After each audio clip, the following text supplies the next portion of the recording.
cryptic. He's cryptic. Yeah, like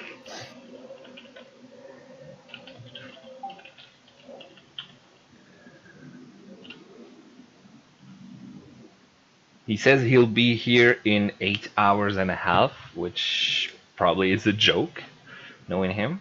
I just uh, am I muted? Yeah. Um, and so then I said, "Are you typing and driving again?" And he says no. So if he's not driving, does this mean that he's home? If he's home, then why is he not yet on the voice channel? So I don't really know what's happening. And Jeff hasn't read my message on Signal. Maybe I'll just call him. Do we have music for our dungeon yet? Oh, there he is. There's Ezzy. Yeah, there's Ozzy. Okay, I'll call Jeff since he's the last one. Okay. Can we get some dungeon music too? Yeah. Dun dun dun! Azzy has arrived. There you go. Ouais, t'es en retard.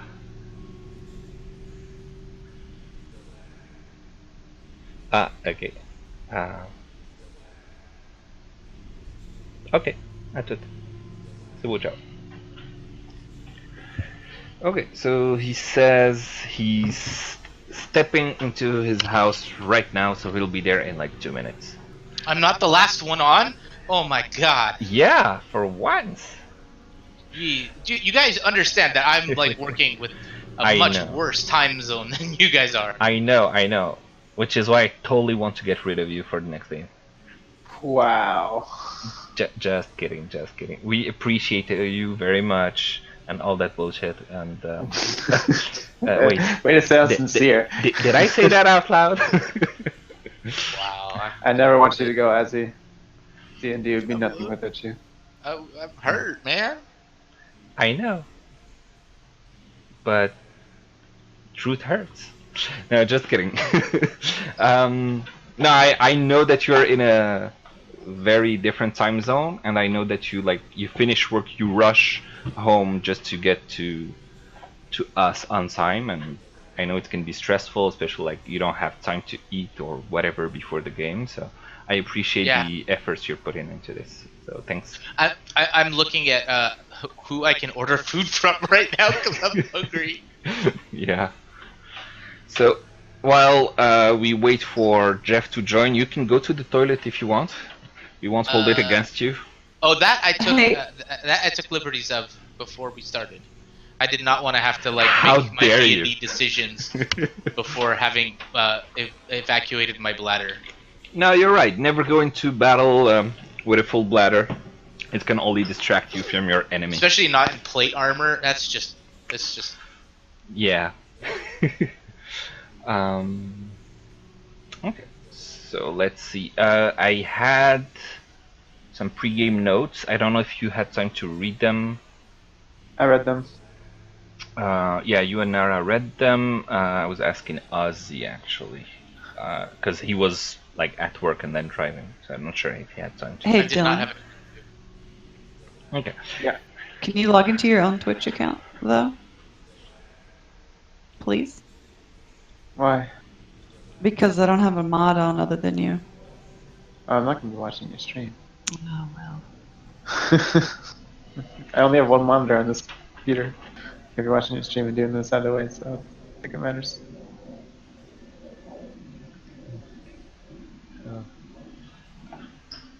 Could always pull it up on my phone.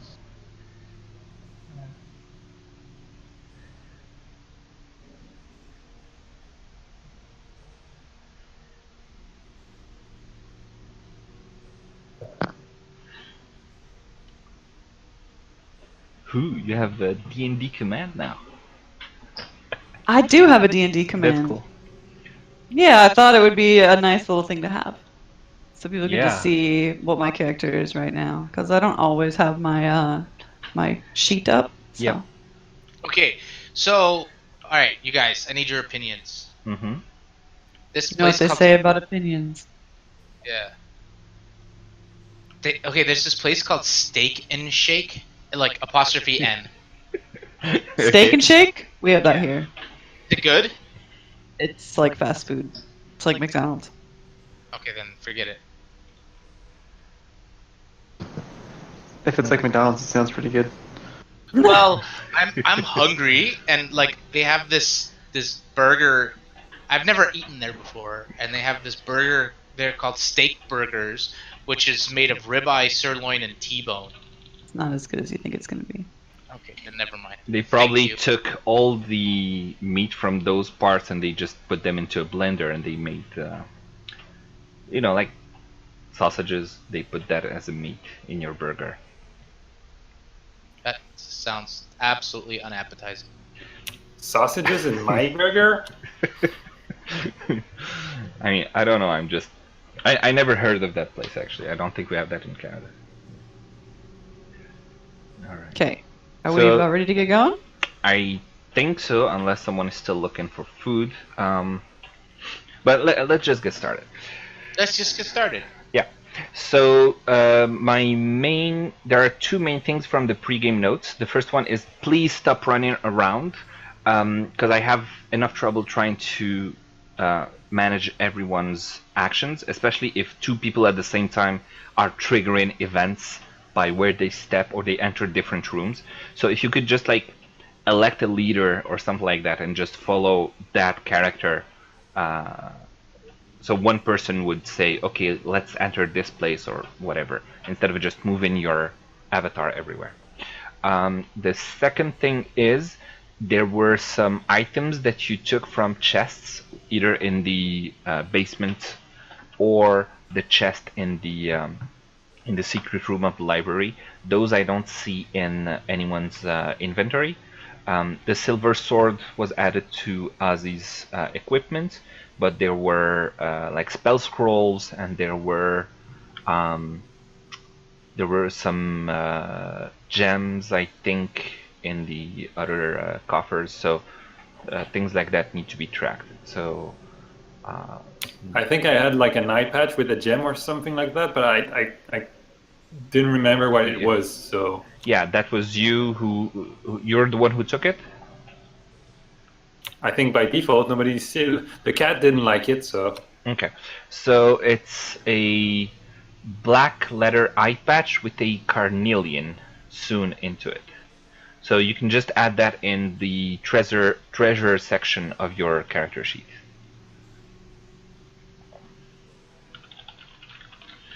Thank you, Dylan.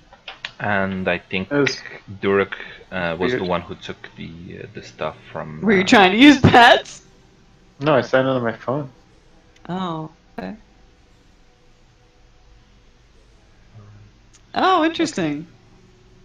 Yeah, it does that. Like if you resub and before like your time is ready, and then once you so if you resub for like the dollar thing in September, and then once your sub is up, you can like have it announce it. Oh, I see. Yeah. And then you get the left shark gif. That's funny. Pretty good, isn't it? Yeah, Hey guys, great. what cheese should I add to my burger with Thousand Island dressing? American cheddar, Swiss, Monterey, goat, feta, aged blue cheese, or smoked Gouda? Goat is always good. Yeah. Yeah, but on a burger? Yeah. Are you crazy? You never had like goat cheeseburgers before? Okay, I'm doing it. Go ahead. Enjoy. All right.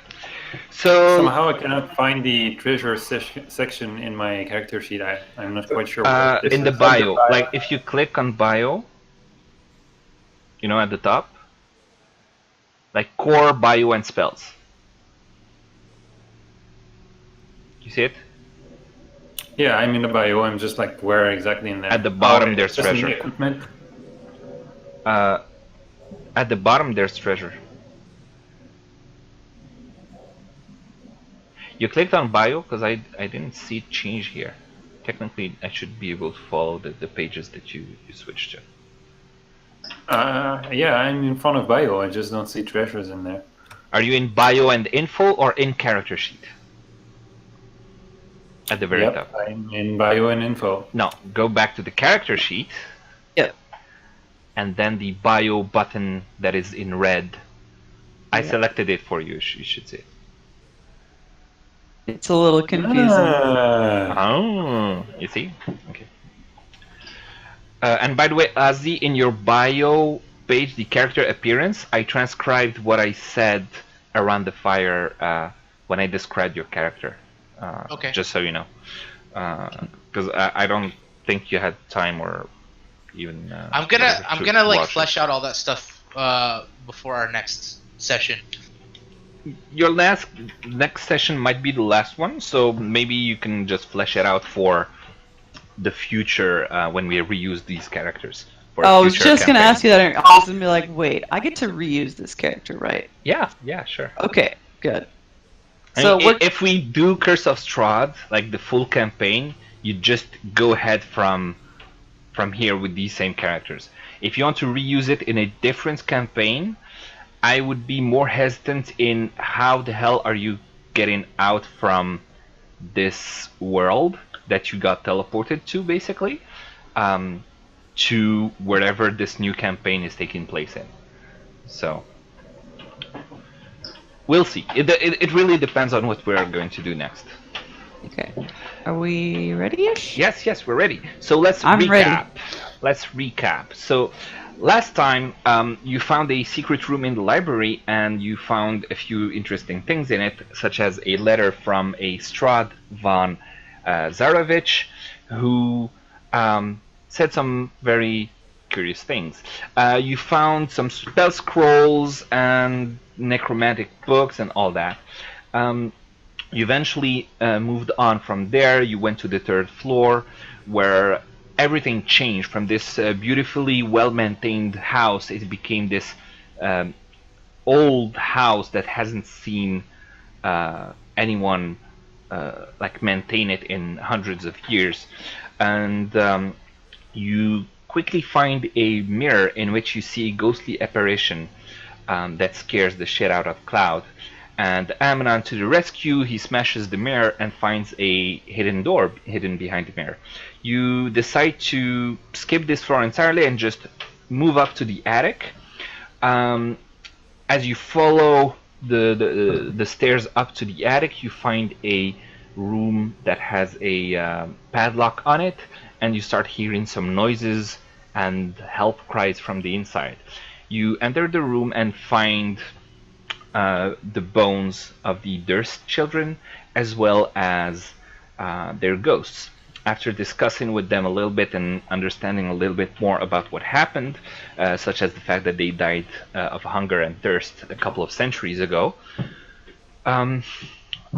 the ghosts tried to possess some of you. You managed to reject them, but they seem to be afraid, and mostly they just want to feel your warmth, and they don't want to get abandoned. So you decide to let them tag along with you. You convince them to go to the basement with you. After you discover the entrance to the basement via a creepy dollhouse that is a replica of the real thing, you find a storage area where there's a chest and a skeleton in it. The nursemaid that was taking care of little Walter has been stabbed to death and stuffed inside that chest. Anyways, you go down, you find this very weird looking basement carved from the earth, and you find quarters like beds with chests in them. You manage to open a few of them, get a few items, and then you move on. Following the sound of this chanting, you find a path that leads you further down into a second basement, and as you enter you can hear more clearly this chanting, and we'll start right away. So you are able to hear about a dozen distinct voices chanting in unison the same words over and over again. He is the ancient, he is the land, he is the ancient, he is the land. What do you want to do?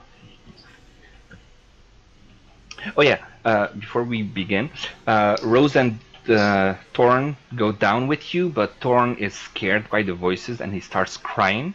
So Rose, calming him, just takes him back up and leaves you alone in the second basement. Okay. Well, hopefully they don't. I don't know. What, die?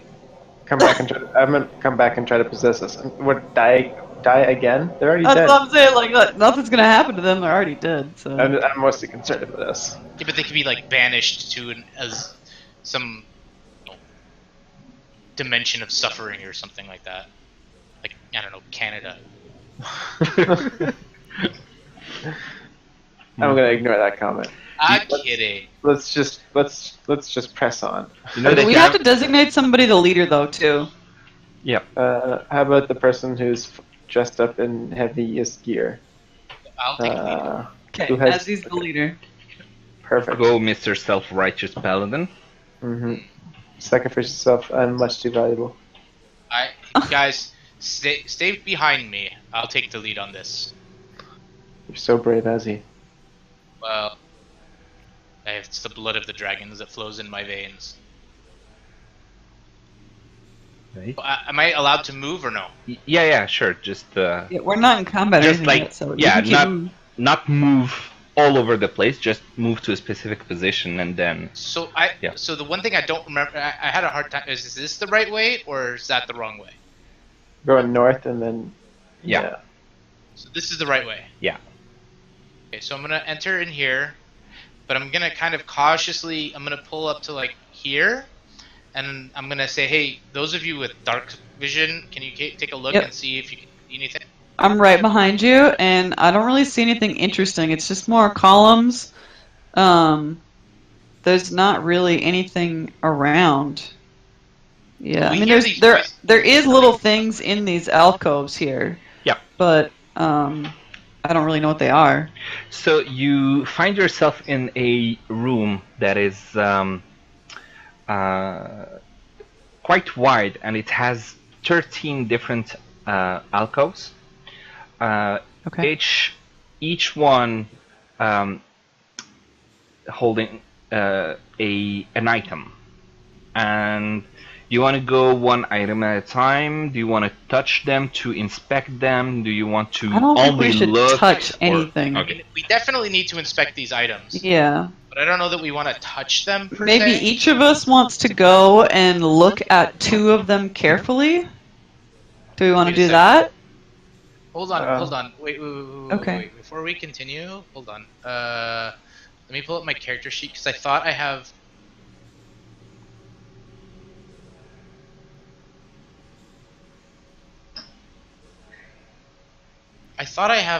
Hold on.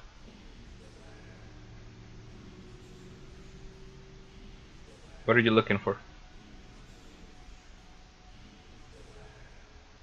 Oh yeah, you didn't actually prepare your spells.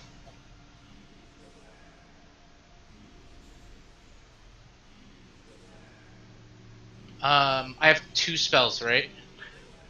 You can prepare 4, I believe. Let me just open all of these spells documents. Okay. So I'm gonna use. Yeah, you can prepare 4. I've prepared them, Okay. but I can't channel them. I have to. That actually will consume one of my spells, right? Yeah, you have 2 spell slots that can So be consumed. if I do detect evil and good, Uh, would that like you, encompass like all of the stuff in the room? I need to click it. you have the divine sense, right? Yeah. That one. It doesn't cost a spell slot. It's part of your paladin senses. Okay, so which I'll use pretty that. much does the same thing, I think. No, it's not the same thing. Yeah, the detect evil and good is more about detecting like aberration, celestial, fiend, undead. So detecting like creatures, a place or object, blah blah blah. Okay. The divine sense allows you to. Yeah, it's about the same thing, but 60 feet instead of 30. Okay, so you open yourself to the aura of the world, and you immediately again get this nauseating feeling from the evil that just seems to permeate the entire land. But you knew that was coming, so you prepared yourself for it, and you're able to shrug it off and concentrate on what is around you. So you feel some evil coming from. Let me see. Can you like mark which ones are evil? Okay. You can feel a stronger sense of evil coming from down south. As for the items that are here, you don't necessarily feel any kind of evil emanating from them, like inherent evil, but you do feel that they were permeated by some sort of evil essence that they kind of absorbed over the centuries, because the place is shrouded in evil auras. So all of these items are magic, you're saying? Potentially. Okay, so since I can see, can you describe to me what these items are? Okay. So you have 13 total objects, and I'll just go over them one by one real quick. Yeah, because I can see all of the objects by being in here, yeah. So there's a small mummified yellow hand with sharp claws on a loop of rope. There's a knife that is carved from bone that looks to be very white in appearance, stark white. There's a dagger with a rat's skull set into the pommel. There's a varnished orb that is made from an eye, but it's 8-inch in diameter. There's a aspergillum carved from bone as well. A what? Aspergillum, which I didn't know either what it was, but it's the thing. Aspergillium? Yeah. That's a fungus. No, that's that's the thing in the church. Because I'm a microbiologist. It's the thing in the church that they sprinkle water on people with. The Oh, like like it's like a shaker of water. Yes. Like, okay. If you Google it, this is how it's written. You'll see Google images. Okay. Right. There's a. I think I would have preferred the fungus. There's a folded cloak that seems to be made from stitched skin. There's a desiccated frog that is lashed to a stick. Did you say a desiccated or defecated? Desiccated frog that is lashed to a stick. There's a bag that contains stuff. You don't know what's in it. There's a severed finger that is old and shriveled. There's a 6-inch tall wooden figurine of a mummy, its arms crossed over its chest. There's an iron pendant adorned with a devil's face. There's the shrunken, shriveled hand of a halfling, and a small wooden coffer that you also don't know what's inside. So I'm getting a lot of like vibes of like dead things. Nothing good can come from these items. I'm not really interested in any of these things. I'll take the finger and the cloak made of skin, and the head. You're gonna touch them? Maybe can I? I'll inspect them. Okay, I'm not touching any of this stuff. I'm not interested. Okay. Is there like one of those creepy hands that you can grab and seize it, like it'll like grab you and hold you down kind of thing, like in Harry Potter? I don't know. Where like the claw just comes down and grabs his hand. Yeah. So which one did you want to take? There was a big list of items. Can you put them like in chat or something? Yeah. I'm interested in the bag of things. There could be anything in there. It's probably a bag of dead things. Or it could be like a boat or something in there. Okay. A boat. So did you say a boat? Since you're willing to touch them, are you also willing to open the bag and the wooden coffer to see what's inside? Yeah, I'll open them. Okay. What's the worst that could happen? So he's already cursed, right? I'll take my chances. Okay. let's see. The wooden coffer contains a withered tongue and A what? a Withered tongue. tongue. Oh. Yeah. And the bag contains guano. I'll just put everything into the chat. Oh. It might give you a little bit more information than what I said. Things like what's the hand? It's a goblin's hand, stuff like that. Can I inspect if there's anything made of silver in there? Why do you want silver? He wants silver because silver is good against magical creatures, undead, ghosts, stuff like Or that. because he's a thief and he wants money. Or because of that, yeah. But mostly the first one. You don't see I don't anything think that anything is can come from these silver. items. I mean, if you guys want to carry them around and stuff, I want nothing to do with them. Same. I want nothing to do with it either. Me neither. If it's not made of silver and that could help us fend for ourselves against something really weird, like I don't care for these things. Okay. I think some of these might be like used in spells, but I don't know if any of these are needed for any of the spells that I would cast or anybody else.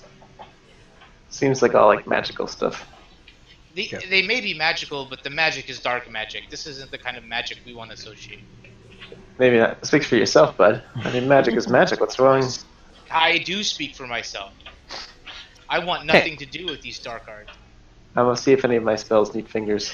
Can we go take a? There's Hey Azzy, there's a thing over here. Can we go check this out a little bit? Can you click so he knows what you're pointing at? And right there ish. Amnon, just put in your treasure what you took, and we can discuss it later. Okay. Can I like lead you over here, Azzy? Yeah. All right. So you see. Can you see or no? I can't see a damn thing. I've got a. He can't see anything. But, You have a torch? Yeah. Yeah, he has it. Oh, but it's. Oh wait, small? you can't see anything at all? No, I can't. I'm just saying, like, I can't see very well. Like there's. Yeah. Okay. Okay. So when I look down, there's like I can see one square ahead of me and then some like weird black lines. all right. So the southernmost tunnel slopes down at a 20-degree angle into murky water, and ends at a rusty portcullis. So there, you see the gates. Yeah, the portcullis, or however it's pronounced. And one thing is, you can drag your character through the bars, but please don't. Okay. Okay. So I don't particularly relish the idea of getting into this disgusting water. Yeah, let's not. I don't want to go in there. I just wanted to see what was in there. No, that's fine. I say we explore down this hallway here. Okay. Okay. I will be right behind you then. You guys coming? Give me a second. I'm going over these materials very quickly. Okay. Yeah, I'll catch up. Which way are you guys going? We're going straight down this tunnel. Okay, I'll be there in a second. You guys can keep going. Okay. Okay. So I'm following Azzy. all right. So Azzy, you go ahead, move around a little. When I get to this point where there's obviously like a juncture. Yep. I'm gonna like kind of peek out, but then I'm gonna be like, I have very limited vision. So what am I looking at here? So you're looking with your torch. So the torch has bright light, so you're able to see enough. So you see shackles on the ground. So this looks like it's a dungeon, a sort of prison. The prisoners are long gone, but you see that rusty shackles that remain all over the floor. So each alcove has. Are there like corresponding skeletons, or is it? Like, no. Looks like just shackles. Yeah, like no skeletons, no traces, just like maybe some dried bloods on the walls, but no. Why would these be here? This is an unholy place. Great. It looks like a dead end. Damn dead end. So as you move, yeah, right where you are, you notice something in one of the alcoves. Okay. I don't see anything. Like right here. Okay, as you come You back. notice Am I standing on you? Oh, I'm standing yeah. on you. Okay, You sorry. notice I'll go right a here. body that is actually shackled. That is What? still shackled there. Yeah.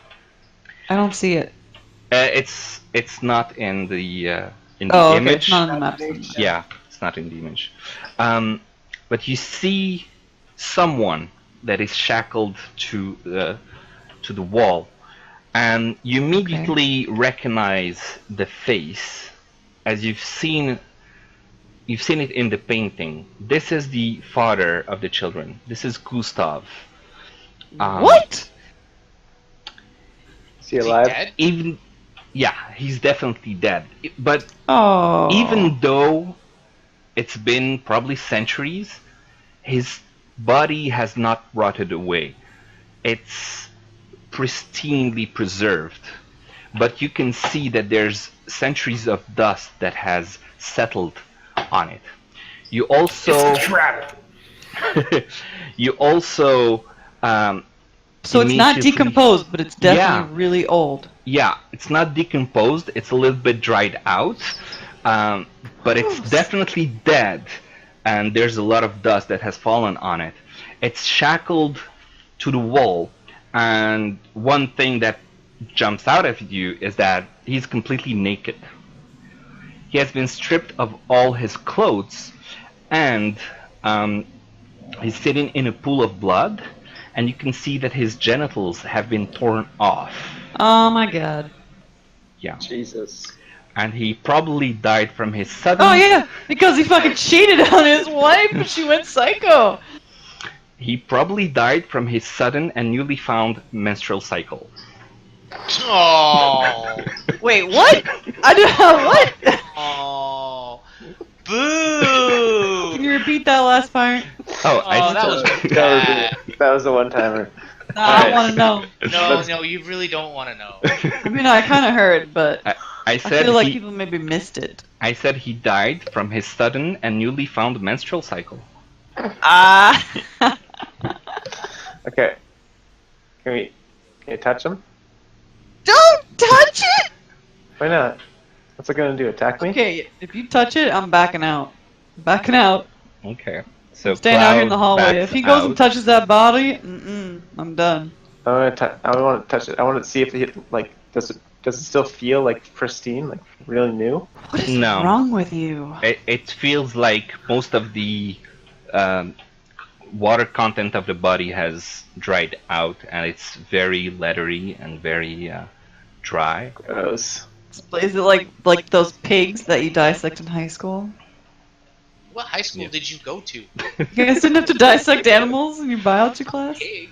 Did frogs. We did pigs too.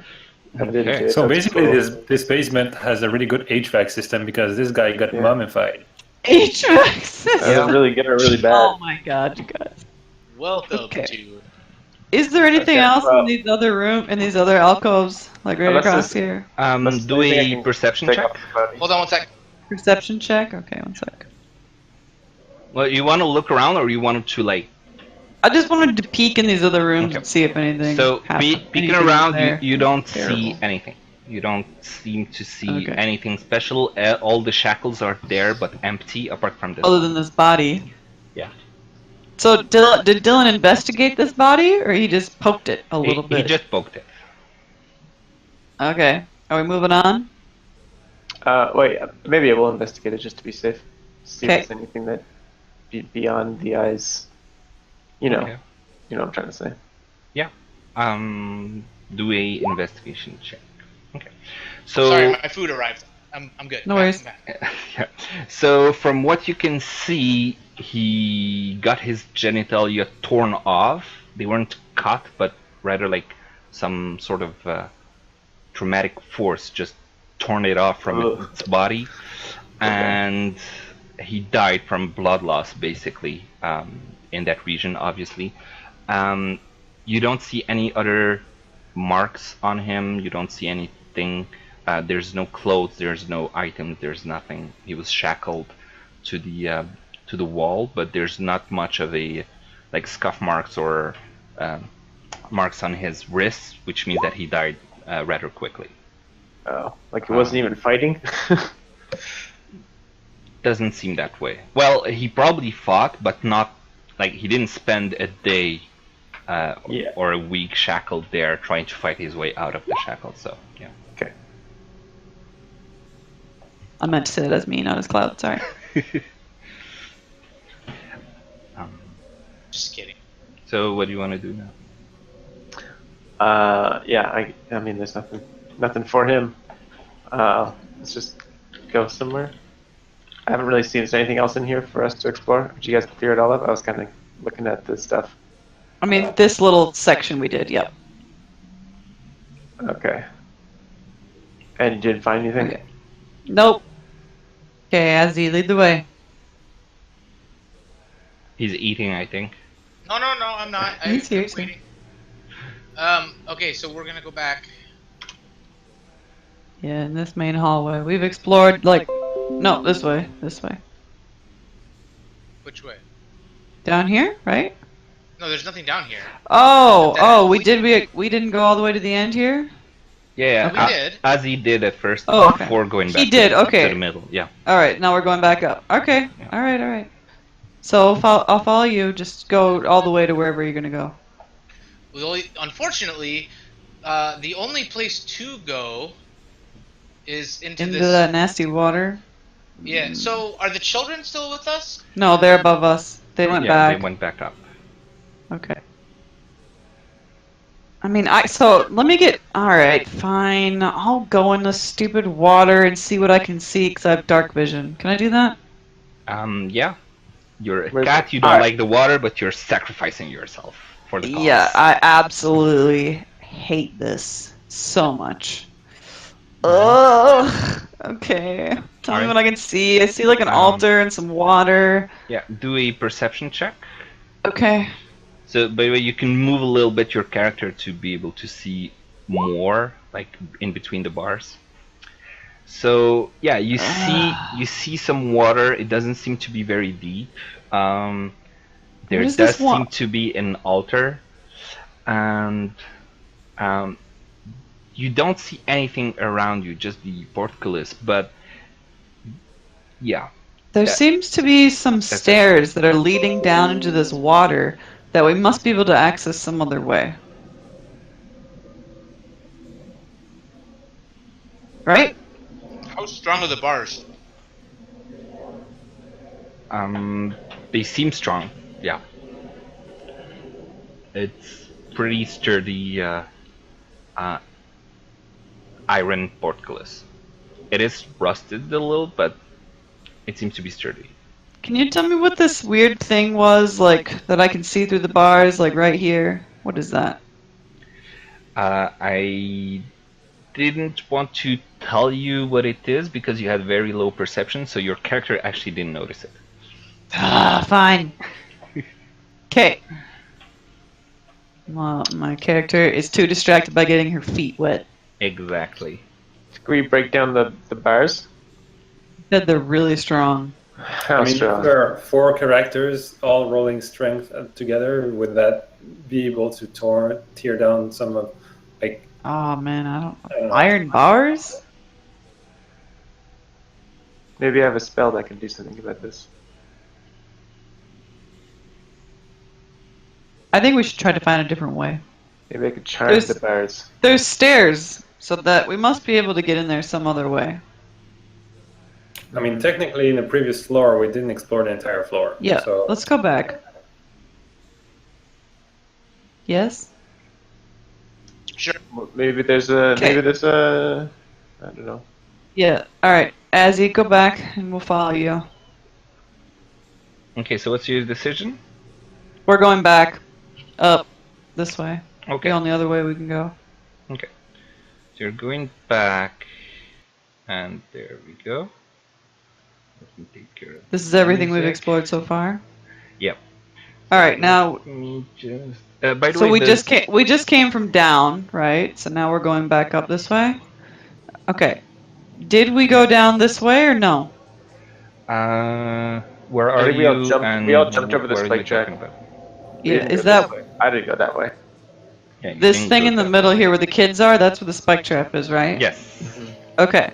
So we didn't go this way? Alright, let's follow Azzy. Okay, Azzy, What where do is you want to go? that? That's just the chanting. Okay. That is unrecognizable now that you're back up.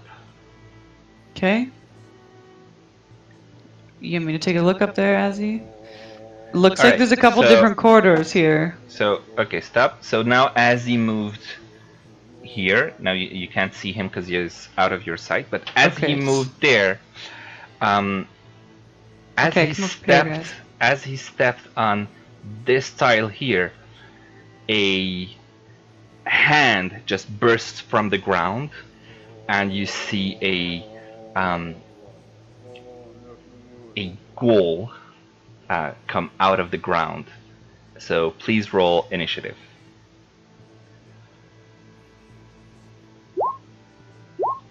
This is what a ghoul looks like. Oh, I can't do it from my character sheet? I forgot, right? I have to do it in the It's okay. thing here. I can fix that for you. So you can just add I forgot how we do it. Okay. from the buttons in the top. All right, and let me just do a little something. I'll just. I don't seem to have remove those buttons for some reason these right now. And there. Ooh. Okay. Oh, lower volume. Okay. Okay. And roll initiative on the ghoul. Alright, so let me sort them in descending. There you go. So the Hanu right behind Azzy, he sees the ghoul getting out of the ground, and technically you would be surprised, but the first turn of the ghoul, he uses that just to get out of the ground and position himself. So now it's Tehanu's turn. Okay. Tehanu. Hello, Jeff. Where is he? Uh-oh. I don't know. Yes, sorry. That's his arm. That's his arm. I had to answer the door for a second, sorry. Okay. So please say again. So, did you hear about the ghoul that came out of the ground and all that, or were you out? Yeah, I thought, finally. Okay.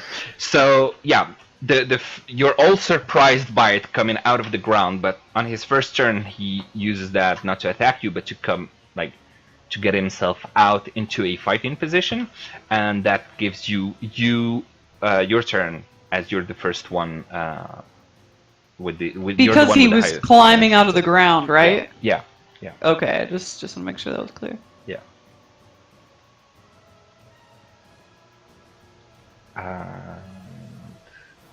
Actually, I don't know if you can see it. There's another one. So technically I have some pretty strong rapier, but I also have the hand crossbow and I'm 2 squares away from it, so it might be wise for me to just shoot the hell out of it. Okay. Don't miss, so do because it. I'm standing right behind him. Yeah. So go ahead, Tehanu, shoot your whatever you said you wanted to use. Crossbow, I think. So what do? I just Oh yeah, that's your first attack, first battle. I mean, you see the attacks and spellcasting section right in the center of your character sheet. That lists your weapon and all the stuff you have, right? Jeff? Yeah. Yeah. So you see the hand crossbow. You just click on it, and that will. Okay, that's what I thought. Yeah. So you. How'd you get that done? You take out your crossbow and you shoot, and it just barely hits the ghoul, And now in the chat, you click on the hand crossbow to roll for damage.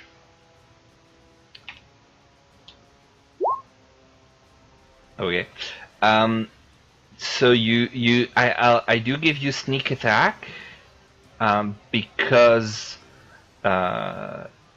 he's engaged with Cloud. You're basically flanking him.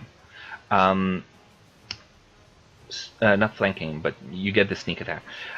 So he gets 11 points of damage as you shoot your crossbow, and the arrow just hits him right in the forehead, which isn't enough to kill him though.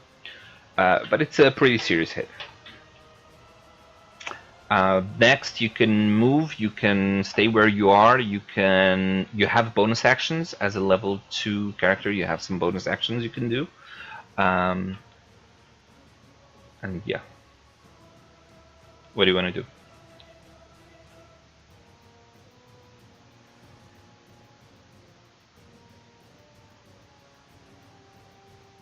Jeff? Tejano. So, sorry, I had the wrong window. I was wondering if it's actually possible to hide in the corridor like this, and maybe if I go in the corner above or below or whatever. You can try to hide as a bonus action, but only if you are at least partially obscured. But you're right in front of him, so you can't just hide from him. Okay, then. Well, I mean, the only thing I can do is move, I guess. Yeah, you can always move and then hide, of course.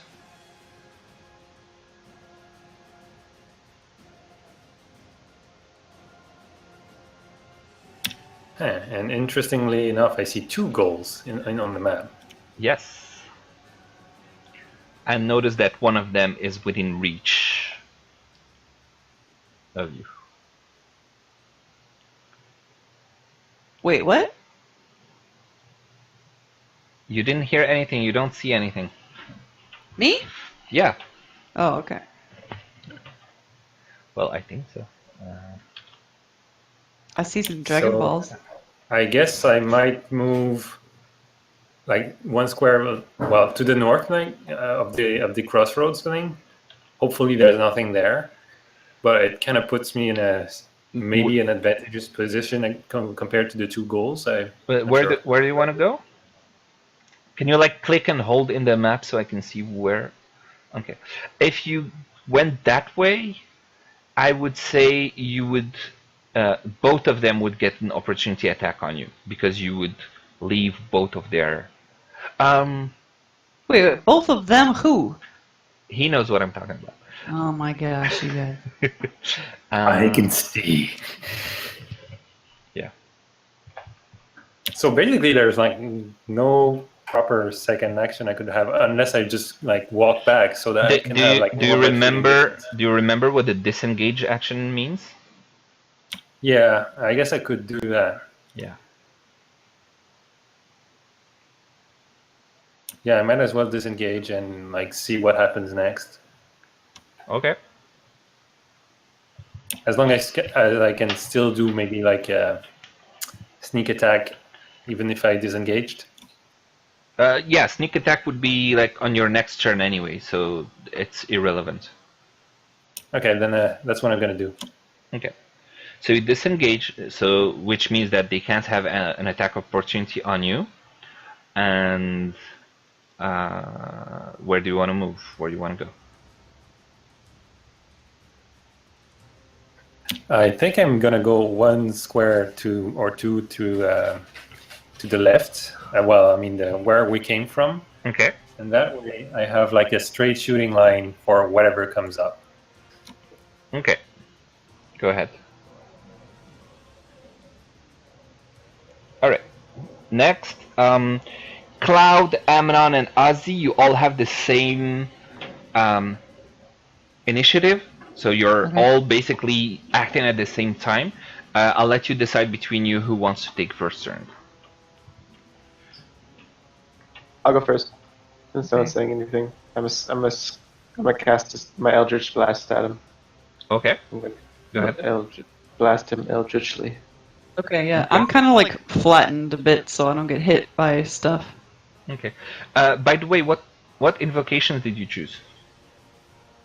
I think I wrote them down. In your character sheet? Yes. Okay. Where? Right here. I was just looking at them. Oh, okay. The agonizing blast. Okay, so you got the agonizing blast. Okay, perfect. It does hit. So you shoot your Eldritch blast from your hand, and it hits it right in the chest. And you add your charisma modifier. Where is your It should be built in. I changed the spell so it shows it now. Oh, okay. So cool. So it takes a pretty good hit, and you see it's not feeling so well, but it's still standing. Shit. I'll probably just end my turn. Maybe I'll take a step backwards. Okay. Yeah, I'll take a step backwards to there. Okay, next. Okay, I'll go. Since I'm in close combat, I'm not going to use my ranged weapon. I'm going to use the spear. Okay. And I'm going to go ahead and just try to... I mean, I'm behind the goblin, or the ghoul. Yeah. He's facing the other guy, so I'm just going to spear him right in the back. Okay. So that hits. And don't forget, the +2 is not real. Yep. And roll for damage.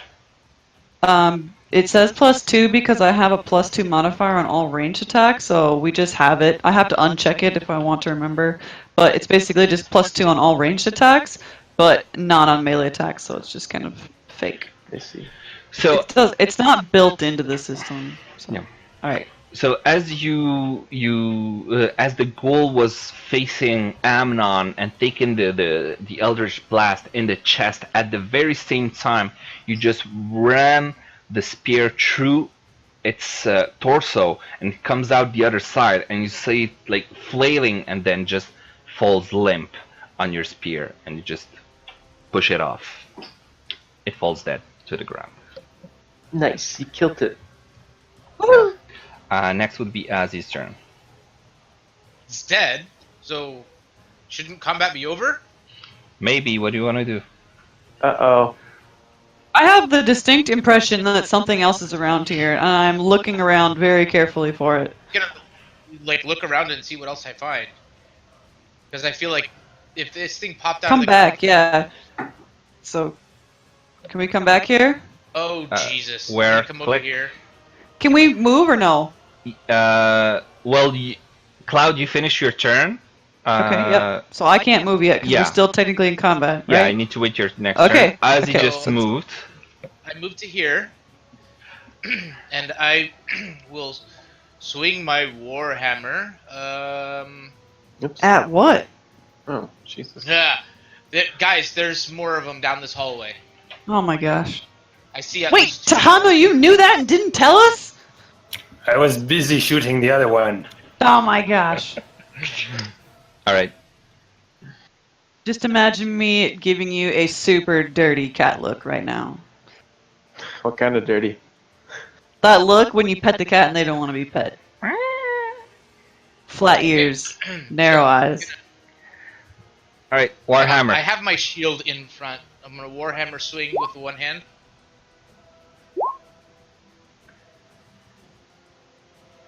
Do I connect? So yeah, you do connect.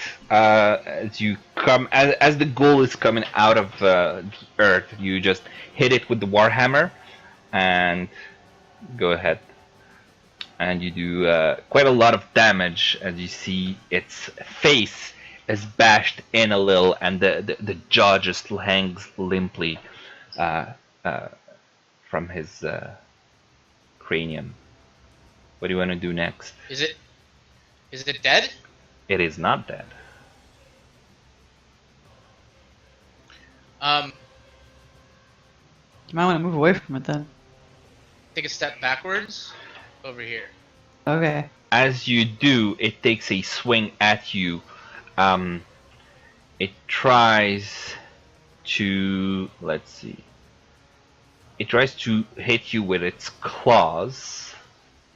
So let me just do that. That would be its opportunity attack, right? Yes, attack of opportunity. Okay. And as it swings its claws with the hit that it just took, and the fact that it was still not completely out of the earth yet, it just stumbles and falls a little bit on one knee, and then gets Do I get itself like an back up. extra attack because it's not out of the ground? Like if I wanted to No. just like stomp on it or something? No. I I could just do want that to play instead of attack. whack-a-mole with my warhammer. You can say that you give it a kick before moving away from it, but it wouldn't do any actual damage that would be life threatening. Actually, a kick would count as an unarmed strike, which would do 1 damage, but you would do that instead of your action. Anyway, moving on. Now it's the turn of the ghoul, and it will try to follow this guy that just tried to hit it, and it will try to claw you. Wait 1 second. Yeah, it will try to hit you with its claws, and it connects. Let me see. It rolls a 21, so I think it definitely connects with you. And you need to do a Constitution saving throw. Did you say it did like 20 some damage? No, 21 was the attack value, like the. Oh, okay.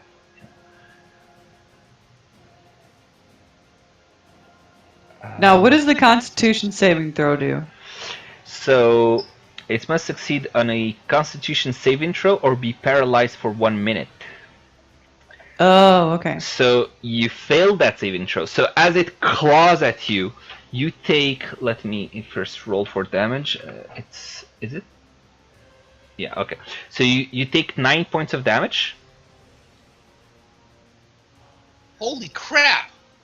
Yeah. How much health do you have? 16. Whoa, what? What What kind of shit hit dice did you use? Well, it's kind of normal for a second level character. So you also get paralyzed for 1 minute. That means 10 rounds. But at the end of each of your turns, you can do the Constitution saving throw again to break the effect. If you're paralyzed, so a paralyzed creature is incapacitated, can't move, can't speak. You will automatically fail strength and dexterity saving throws. Attack rolls against you will have advantage from now on. And any attack that hits you will be a critical hit. Wait, did you say I'm frozen for 10 rounds? Yeah. So you can't stalk, you can't take any actions or reactions, and attacks against you have advantage, and it's an automatic critical hit if you get hit by. Fun, guys. Hey, how do I see what one of my spells does? Can I just go to the thing and look at it? Yeah, in you can click the little gear icon if you hover on the spell. It should expand and give you the description. Or open the doc file that I put for you in Dropbox, which should have all the descriptions. So cure wounds doesn't cure paralyze, yeah? No, I don't think so, no. There should be something else for like dispel or whatever. But every turn you can do the Constitution saving throw to break out of paralysis. So as long as you roll nicely for the next few times, you'll be able to get out of it.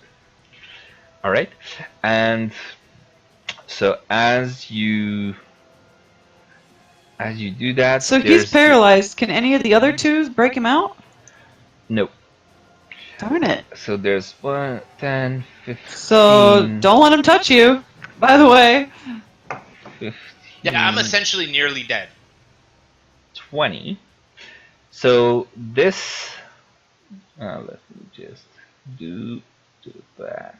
Okay, so there's this ghoul here that just that you see him coming out from the same passage. Another one? Yeah, there were 3 of them. Oh my god. 3 that you could see anyway. As you saw both of them earlier.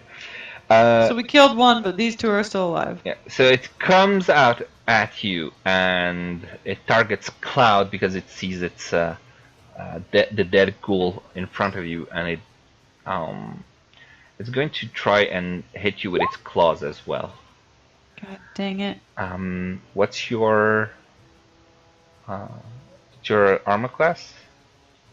14. Okay, so it slashes with its claws, but it misses. So that ends its turn, and it's back to Tehanu now.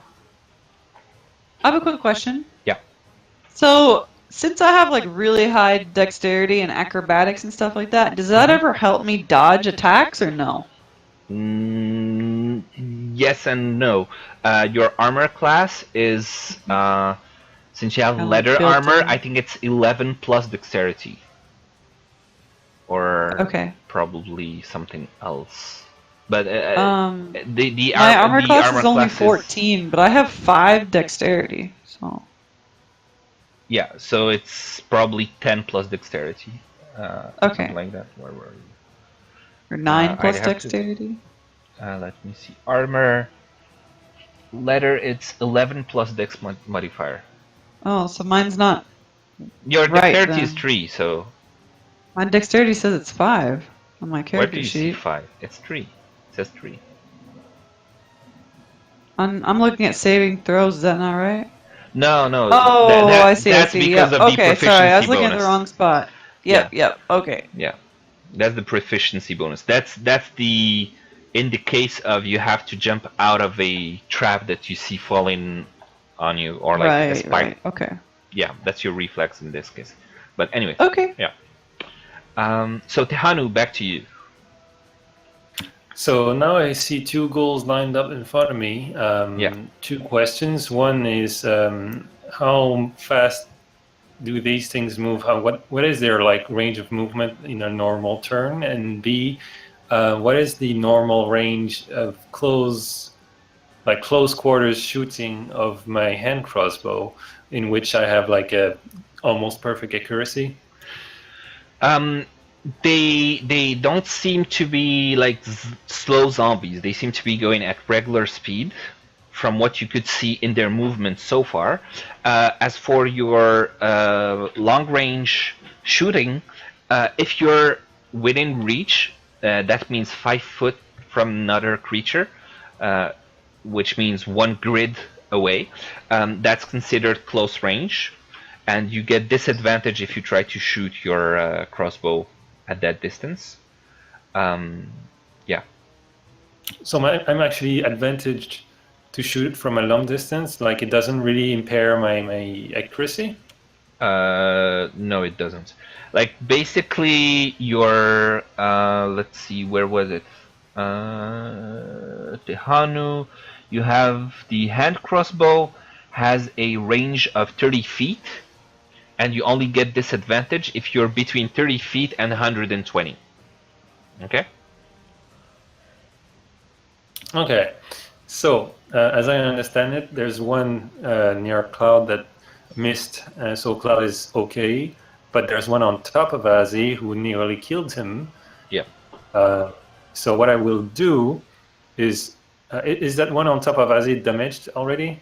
I suppose so. Yeah, its head is halfway off. He smashed that one, yeah. So I'm gonna shoot that bastard, and then I'm gonna pull back a little bit into like the intersection to my left, to the west, or whatever it's called, like where we came from, and then kind of like disengage or hide in the corner, right? Okay. So do your shot. Let's see if it hits.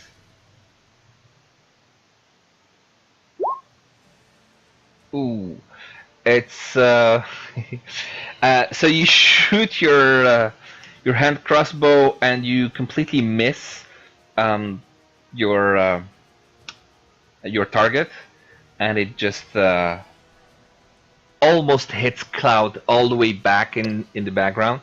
It didn't touch it, but almost. And she's looking at you a little bit scared. And yeah.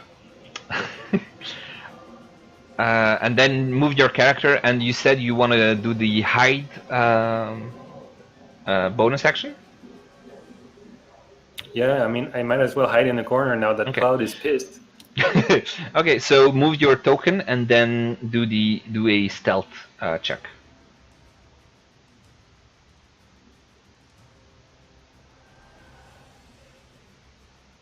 All right. While he does that, next person would be. Yeah. So I don't have anything that can hit 2 targets, right? No. Unless it's area of effect magic, but I don't think you have such. I don't have any of that. Okay. All right. So spear it is. Okay. Well, you do have your daggers. I only have 1 dagger though. Only have 1?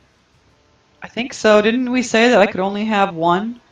No, it was either you couldn't have. It was either 2 short swords or 2 simple weapons, but not short sword and dagger. And then you chose as your 2 simple weapons. You chose 2 daggers, so you do have 2 daggers. Okay. Do I get to use both of them in 1 attack? Yeah, you could do 1 action to hit with the first one, and then your bonus action to hit with the second one. In the second one, you wouldn't add your damage modifier. Okay, so it would be is that 1d4. Better than my spear? I don't know. It's 1d4 plus 3 piercing, or 1d8 plus 1 piercing. Yeah, it would be better because it would be 1d4 plus 3, and the second one would be 1d4, which would be equal to 1d8 plus 3. And your spear is 1d8 plus 1. Besides, your attack is plus 5 if you use the dagger, versus spear, which is just plus 3. Okay. Okay, so do I click it twice or no? Yes, you click it twice. So your first dagger misses, and you come again with your second dagger in the other hand, and it also misses. Oh my gosh. Well, if I move away, they're gonna get opportunity attack, right? Yes. Yeah. You could try and risk it, and but then if they hit me, I'll get paralyzed. Distance. You might get paralyzed. It depends if you're able to shrug off the poison or not. Okay. I can't move past both of them. I guess I'll just kind of like, can I just take a step this way? I'll do that. Okay. Go ahead. Try to hit me. You're still within 5 feet of it, so it's. Oh, I am? You're still in range. Well, yeah.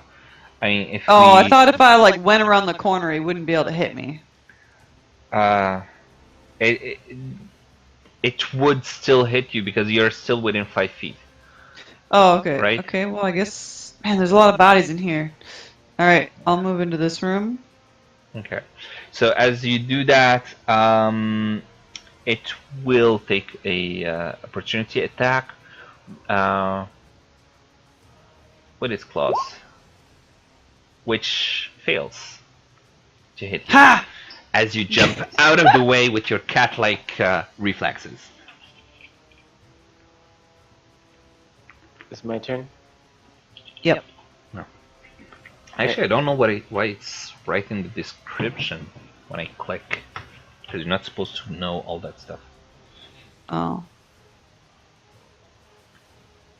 Well, we know already, so... Yeah.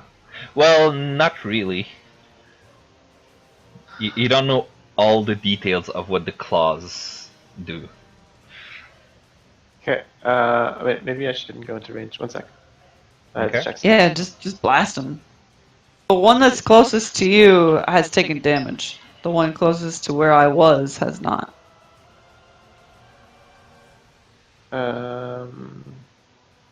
You had like 15 minutes. You don't know what you want to do yet? Yeah, let's move it, people. Come on. This Start is thinking of your next Yeah, thing. this is high tension. Okay, I'm going to cast my Burning Hand spell. I just need to check the range on it. So I'm not going to go all the way, because it should just be a 15-yard range on it, and it's a cone, so I'll try to aim it so the fire doesn't creep down the hallway towards where Azzy is. You want to do your breath weapon? I'm doing Burning Hands. Oh, burning hands? Okay. Yeah. And hopefully I don't destroy the pillars and cause this entire cube to collapse. Oh, you think you're so strong, don't you? Well, I mean, if the wood catches on fire... It's a 15-foot cone, right? Yeah. Okay. And I made a little something for that purpose. Oh, sweet. Oh, yeah? Yeah. So there's your cone, which you can move around. I guess you can move it. I can't. I don't think I No? can move it. I can hardly see it too because the shadows Okay. are. I can only see like a small line. Oh, there it is. So you can, let's see, you can try and do it like this, maybe? Is that what you want to Yeah. try? Yeah, kind of like that. Yeah. Yeah, like that. Exactly. Okay, perfect. Okay, burning hands, I think. Okay, let me click it here.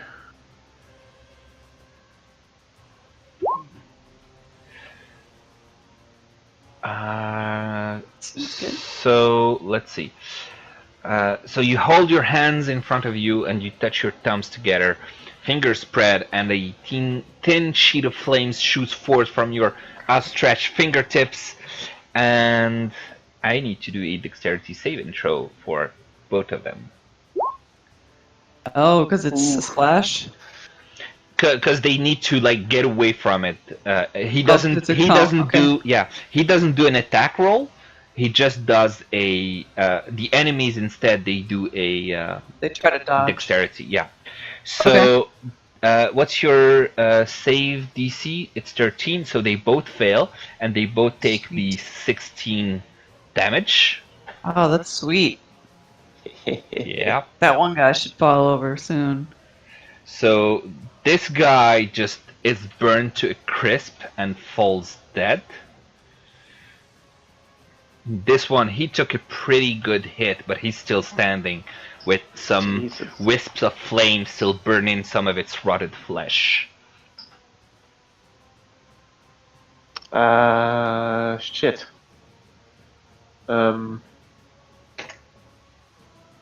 gonna end my turn by running forward and just putting myself between him and Azzy. So he Okay. doesn't chase after him. Okay. Okay. Azzy, your turn. You do a Constitution saving throw. And with that, you just call forth your self-righteousness and you shrug off the poison. You stop being paralyzed, but that was the end of your turn. Nice. Now it's the turn of the ghoul, who is really pissed at Amnon for trying to burn it, and it just lunges forward and tries to bite its head off, and it misses. And he misses. He just falls flat on his face. Yeah. Worst goal ever. Okay. And after that, it's just gonna stay there. Someone finish him off. Snarl at you. Tehanu, your turn. Tahanu's turn. Am I able to move forward into the ghoul to attack it? Yeah, you can move, attack, and move again, as long as total would be, I think your speed is 30 feet. So yeah, your speed is 30 feet, so 30 feet total in your movement. You can split it any way you want. And that ghoul is already damaged, so I'm just gonna attack it with a rapier and then see what happens. You can't... The rapier is short range, it's a close combat, and there's already Amnon right in front of it. You have nowhere to place yourself to attack it. I can't just shove them into the side corridor and then attack the thing? Not really, no. If you want to shove them, it would count as a sort of attack, and it would cost you your action. Can you not? Go. He can shoot around you, right? Wait, Yeah, so can you not like go to like here-ish Hmm? and attack that way? What? He's asking if he can move to here. and then attack like this. Yeah. Yeah, there is a spot available here. He could do that. Yep. Let's do that. Okay, go ahead. Also, guys, I discovered you can move your character around by using the arrow keys. Really? Oh yeah. I didn't know that. Cool. Yeah, if you have a character selected, you can walk around with the arrow keys. I think it might be a better way to do it. Mine's not working. I can't do it. You have to click in your character, turn off the. You can't have the measuring thing active. That's Go to the pointer and then click on yourself. Oh. Might be that you have advanced shortcuts. I don't know. Yeah, it works. It works for me. It works. I mean, obviously it's not my turn, so I shouldn't be moving around. But wow, nice rapier, man. Oh yeah. So you slash with your rapier and it hits. Click the rapier for damage. You do get sneak attack because it's already engaged with someone else, and with that, you slash the rapier through its neck, and you just cut it deep. And give me 1 second, and that ends the combat. Oh shit! The music stopped, guys. Phew. That means it's over. That was getting suspenseful. Yeah. So it falls dead with your hit to the neck with the rapier. Okay, I want to come over and cure Azzy's wounds. You okay, Azzy? Oh my! What the heck was that, man? That was intense. Yeah, you were kind of out of commission there. Can I, while she's doing that, can I search these ghouls to see if they have pockets? Do an investigation check. I cast at level 1, right? My You- cure you wounds, cast because I'm what? only Yeah, the yeah, it's spell is level only level 1. 1. It's Okay. level 1. So Right, you could probably it's- save your spell and like have them. Well, he's like use the really hit low. dice. You can, yeah, we can. Well, yeah, might not be able to use hit dice. We have to take a rest for that, I guess. Yeah. What did you say? Instead of wasting a spell slot, we could take a short rest and then heal that way. Okay, that's what I Can wanna do. you? I would rather take a short rest. I'm a little dazed right now. We Okay. can actually do that. So a short rest about 1 hour. So do you think we'd be able to do that? I'll answer the investigation first, and then we'll get to the short rest. Okay, so I didn't cast my spell. I'll allow you to uncast it because I hadn't seen Uncast it. Well, you had already Oh yeah, rolled. you did press the button. I didn't realize you pressed the button. Yeah, I should you press rolled, so no. Yeah, I feel like you should. Yeah, it shouldn't. It He shouldn't be didn't tell enough. me. Like I feel. I mean, he tried to interrupt me, but I don't think he was fast enough. How about that? No, it will stick. Sorry, Okay. because I hadn't registered it yet, and I heard him say short rest before I heard you, but I hadn't seen that you had already rolled with the 3. Once you roll, Right. it's too late. We probably don't want to sleep Okay. here anyway, or rest in this place. This kind of sucks. Yeah. Okay. So with your investigation, you look at the ghouls, and they don't have anything on them, and they are Do I notice anything just like tattered just like they're just clothing? cadavers? Yeah, they're like cadavers. They're undead. They are their clothes like tattered ruins, but they seem to have been like good quality clothes before they completely rotted, and that's all I can give you. Maybe these are guests at the ballroom thingy. Stuffed them into the walls after doing experiments on them. Maybe, who knows? All right, so that's about it. Now you want to do a short rest. You're gonna have to tell me where you want to do it. Like in the middle of the corridor, just sit down and wait, or if he got healed, we're probably fine. How much health do you have, Azzy? what's up with this chanting? How much heals It's do I so get loud. for the short rest? Ah, God, that was. That was super loud. Yeah, it was really loud. I don't Sorry. know how that happened. All right. So sorry. What did you say? For a short rest, how much do you recover? It's 1 hour. You don't recover anything unless you use your hit dice. So you can use your hit dice during the rest to get back your health. Can we somehow assist him? Like, I don't Nope. know, with Not unless Band-Aid? you have heals, yeah.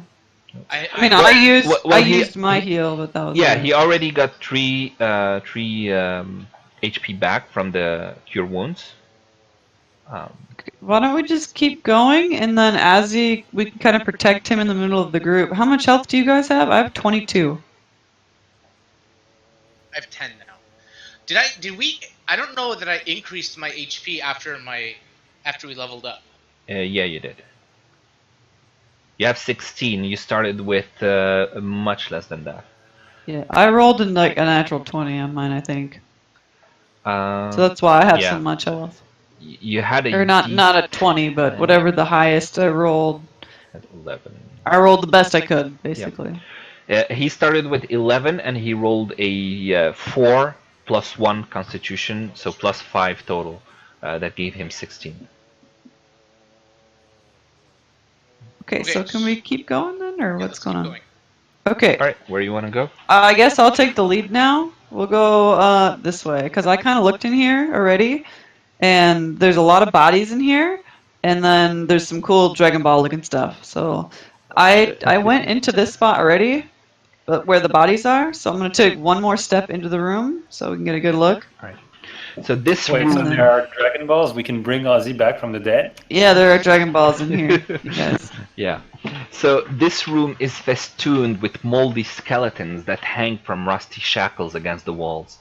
A wide alcove in the south wall contains a painted wooden statue carved in the likeness of a gaunt, pale-faced man wearing a voluminous black cloak, his pale left hand resting on the head of a wolf that stands next to him. In his right hand he holds a smoky gray crystal orb.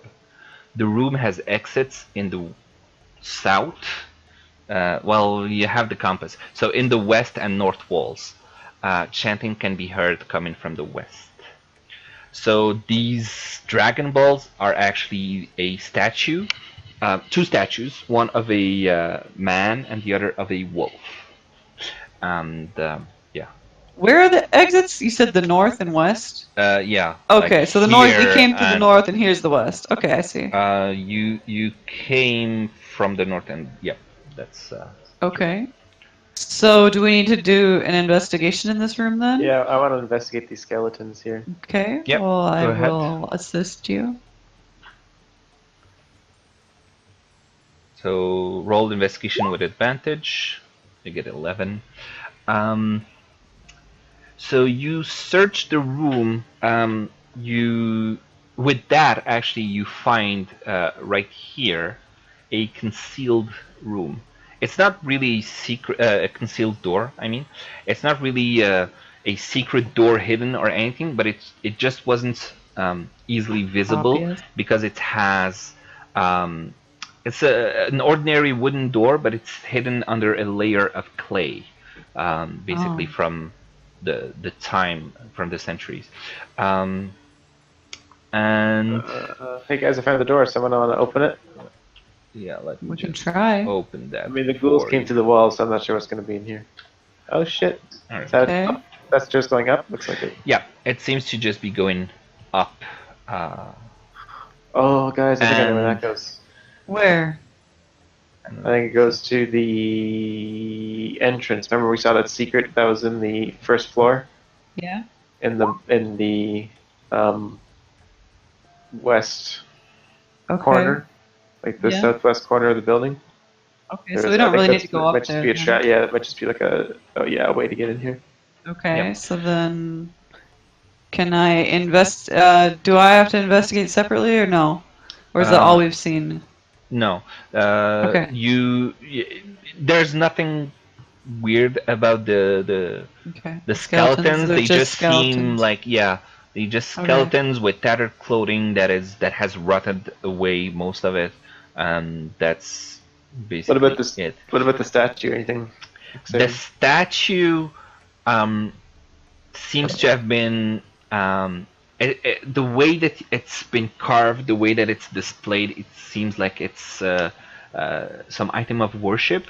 And whenever you get close to it, you start getting more and more vibrant chills going down your spine. So Gross. at the distance that you currently put your avatars, you don't feel so much of its presence bearing down on you. Okay. And what is it? The big part? What is it? Like a dude? It's a guy and a dog. It's a Yeah. gaunt-looking guy with a black cloak. Yep. And he's got his hand on a wolf, which is next to him. Yes. And he has in his right hand a smoky gray crystal orb. Can I go up and look at the orb? You can. I want to investigate the orb. With or without touching it. I kind of want to touch it. You're very touchy. Yeah, I want to. Yeah, I kind of want to touch it. You want to try to like pick it up? Okay. So you get close to the statue, and as you get closer, you really feel this sort of presence emanating from the statue, and you get chills stronger and stronger going down your back, and you start sweating as you get closer. And as you're really close, you're kind of overwhelmed by all of this. And do you still want to touch the orb? Doesn't sound like a very good idea. Which makes me kind of want to do it more. What's wrong with you? Yeah, I'm gonna try to touch it. Do I have to like do a Constitution check or something? Push All right. through this. So you touch the orb, and as you do, you see two shadows that were in the in the fissures in the wall move, and as they move, they suddenly emerge and take Whoa. form. God damn it, Dylan. Please roll initiative again. Son of In a my bitch. defense, Could you I didn't stop think this would touching happen. shit? All right. I keep reading, how do I roll initiative? My My thing upper keeps left disappearing. corner. Yeah, it's like not there. But you all need the to select time. your token first. Oh! That's why. Yep. 'Kay. So what was it? Gosh darn it. Yeah. These are undead Shadow. type things, right? These Yes. look like shadows of the Colossus. Yes. You can feel that they are undead. You know them, but they are mostly just shadows. It's like the shadow itself takes form and moves. So they're like Dementors. I was not worried about the ghouls, but these ones, oh shit. Yeah, this is kind of spooky. I'm sorry, guys. I didn't mean to. I didn't mean to do this. All right. So are they undead? Can I like hear, like, do they say anything or anything like that? No, they're not talking. They're not. They just Do I come know out. anything about these? They just come out of the shadows and they attack. Cloud and Shadow, you both start at the same time. I'm And gonna Dazzy? yeah, and Azzy too. Sorry, I missed that. I'm gonna give Cloud the first hit, and Okay. and then the Shadow, and then Ozzy. Exactly like it's in the turn order. I think they Okay. break the tie using the dexterity of the people. All right. Okay. So yeah, they just attack. Okay. They just come out, and you can clearly see, like, you know them since they're your favorite enemy, and you know that they are undead. They're just Yeah, gonna okay. eat you up. Oh, wait. Do I have to be right next to them to use my daggers? Yes. Oh, shoot. So I have to move closer, right? Yeah. Okay. So I moved closer. Sorry about that. I'm used to playing like a ranged, but you said we have to be within like farther away than 30 yards to use our weapons, right? No, further than 5 feet. If you're, it depends on the weapon. So like if you look at yours, where's Cloud, your longbow, if you open it, you see range 150 to 600. That means that up to 150, you're good.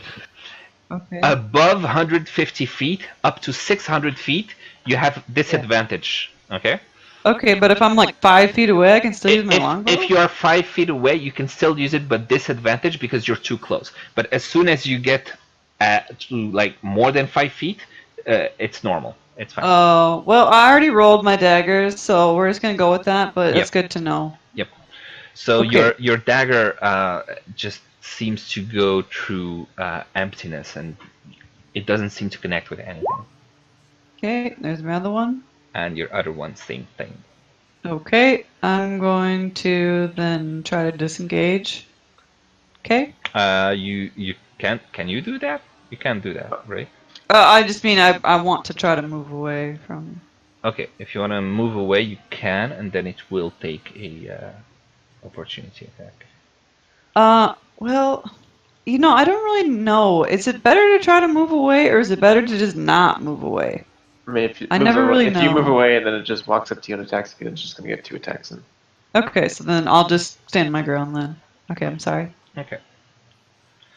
All right. Next would be the shadow. So the first shadow here is going to attack Amnon, who touched the orb, and. Darn, I was kind of hoping this got summoned to do his bidding or something. If only. So it's Amnon. Where's Amnon?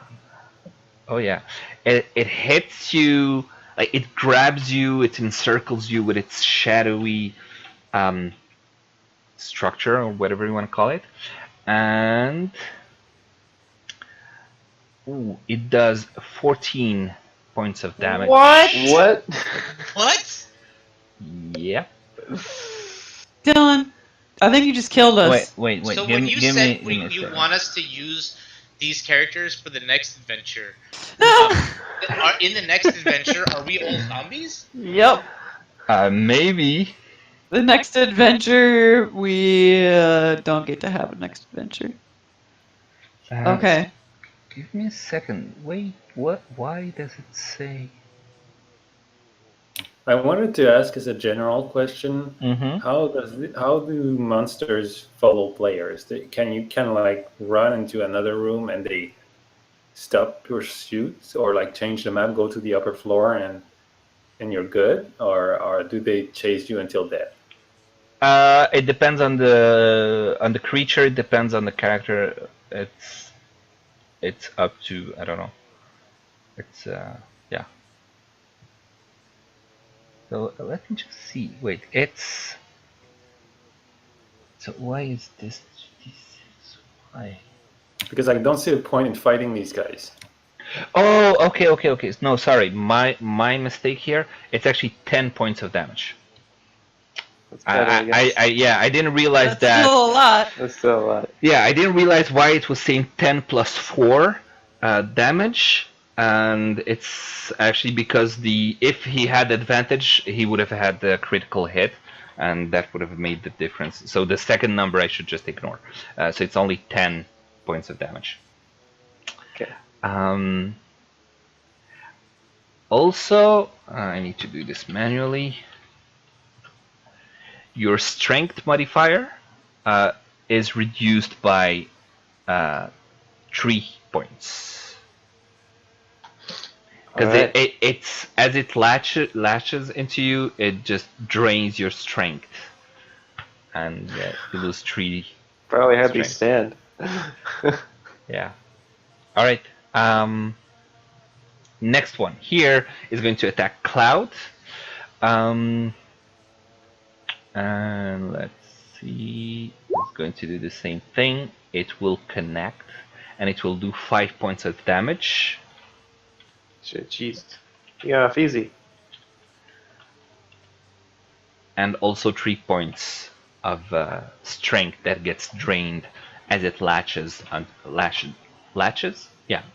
you. Next would be Ozzy. They stay where they are. What? Oh, nothing. Never mind. Okay. Ozzy? Yeah. Your turn. Alright, so... Amnon, you didn't, like, backtrack or anything, right? I feel like if I back... Well, I mean, I haven't done anything yet. So can I... Like, does it count as my action to, like, move him out of the way and, like, kind of, like, toss him behind me a little bit so that I can get... Because he's hurt, and I just want to kind of move him aside and attack the one in front of him. You're also so first, if you shove him aside, it will count as your action, and even though you're the one doing the shoving, they will get an attack of opportunity if he gets out of their range.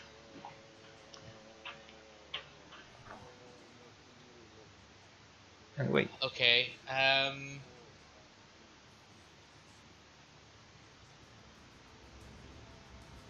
Well, then I'm gonna kind of move my way here, and I'm gonna use my breath attack on that ghost shade thing.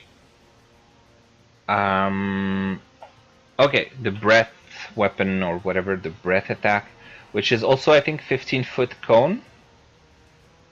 Yeah, but I'm like, it looks like it's against the wall, so he's not in the way. Mm-hmm. Okay, yeah, I'm just trying to see if you could get them both at the same time, but I don't see how. Can I ask a question and make a suggestion at the same time, even though it's not my turn? Yeah, go ahead. Ask your question. Ozzy had a torch. Yeah. Do any of us have torches? We do, I think. And he has his breath attack, right? Yeah, he has a torch. Carrying around a torch, yeah. Yeah, he's been carrying a torch around. Why? Are you suggesting I like plunge my torch into the spirit? My suggestion is that everyone turns on their torches. The shadows will disappear? They're already in bright light, and he's already been here with his torch. It wouldn't make a difference if more than one person has a. It's a good idea, but this isn't that type of shade. Yeah. No, but it puts them at a like fighting disadvantage at least. If that's what you want to do in your turn, you can try, and I'll let you know if it does have any effect. I will think about it, I guess. All right. So Ozzy, breath weapon. Can you do the attack? I'm not sure how to do it. Click on. Yeah. Okay. So it says use breath each creature in the area. Okay. So I'm the one. I need to do a dexterity save intro. Which it fails. Yeah, it fails. And that means 2d6 damage. So just roll 2d6. Slash roll 2d6.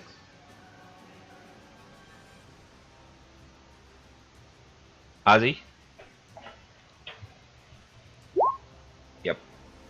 Fuck, man! Ouch. Okay, so you're able to burn this creature somehow. And let me just check something. It's fire, right? And you feel that it's not having as much of an effect on the shadow as you would hope, as the fire seems to just kind of go through its shadowy form.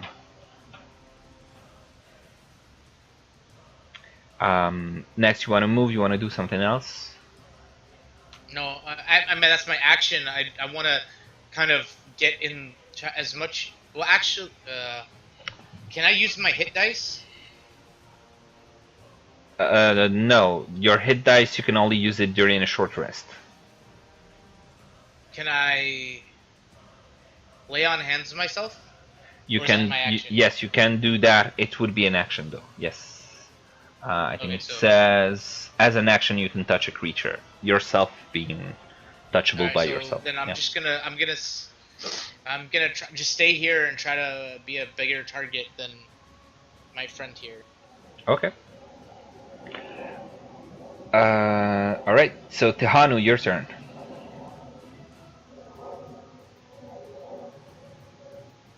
Tehanu, Yeah.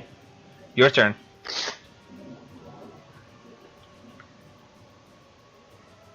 What do you want to do?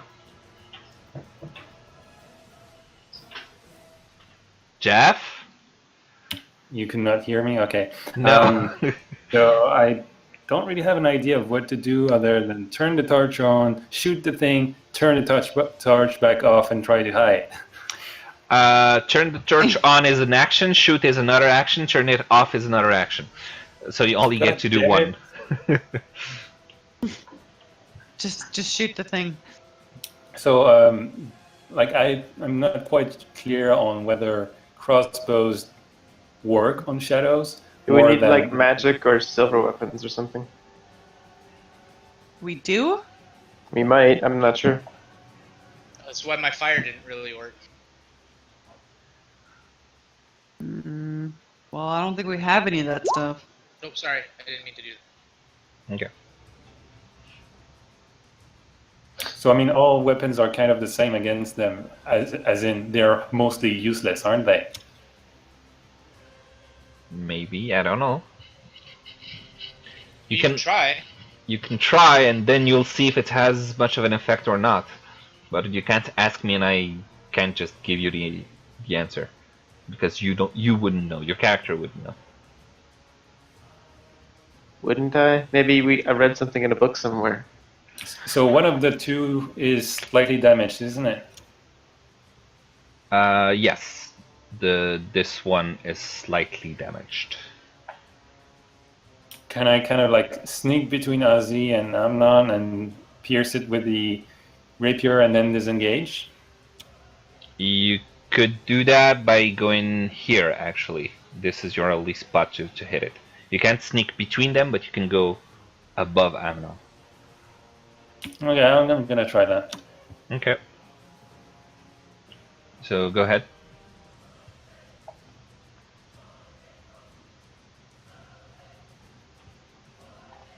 You do get sneak attack because it's engaged with other people. So you do hit. Click on in the chat on rapier for the damage. So Damn. I just freaking killed it. no, it's just the first numbers. The second ones were in case of critical hit, which was if you had advantage. So it's just 12 plus 3. So you did 15 points of damage. So as you do that, you hit it and you feel like your rapier goes through the shadow. It seems to be hurt, but it doesn't seem to be hurt as much as what you felt. It's like the sword just went a little bit through it, and it didn't connect as hard as you think it should have. Well, I'll take that over nothing. Yeah. Might resist. Might have resistance to like actual damage. Mike. Probably does. From what you know, you would say that yes, it does have. It feels like you hit something that is resistant to the kind of attack that you just did. What would it be weak to, or not at least not have resistance against? You wouldn't know.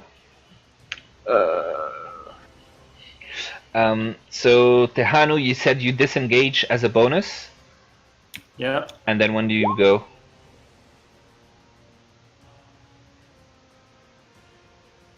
Excellent question. Okay, think about it, and then we move to Amnon. Your turn. What do you want to do? I will Does the one in front of me look like it? Well, can I tell if it looks like it's gonna die soon, or is there no way of knowing? It seems to be less substantial as it originally was, but you can't really discern just how close to complete annihilation it is. Okay.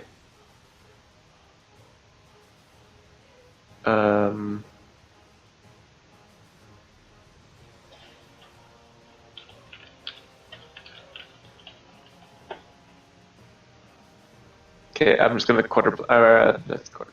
Eldritch blast this thing. The one in front of me. Okay, I think go it's ahead. kind of all I can do. Okay, so it definitely hits. Roll for damage. Let me see. It's a force. Yeah, it's force damage. Okay, so with that, you are able to hit it, and just like that, the force impacts on the shadow, and it just dissipates into nothingness. Yes, we killed it, I think.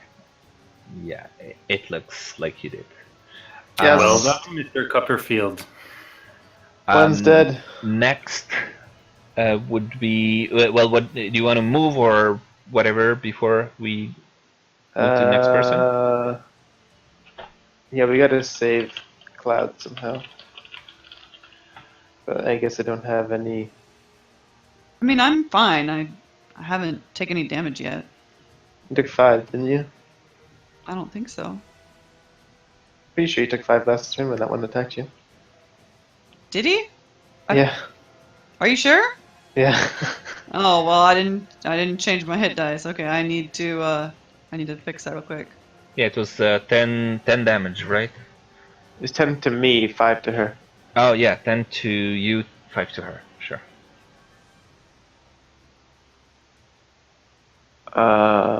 Wait. How? Wait, something's not right. I just fixed that. I have 18 now. Okay. You have 6 out of 16. Okay. Yeah, I took 10. Is it? It's still your turn, or is it my turn now? Yeah, I'll just move slightly. Actually, and I'll just stay there. Okay. Cloud, your turn.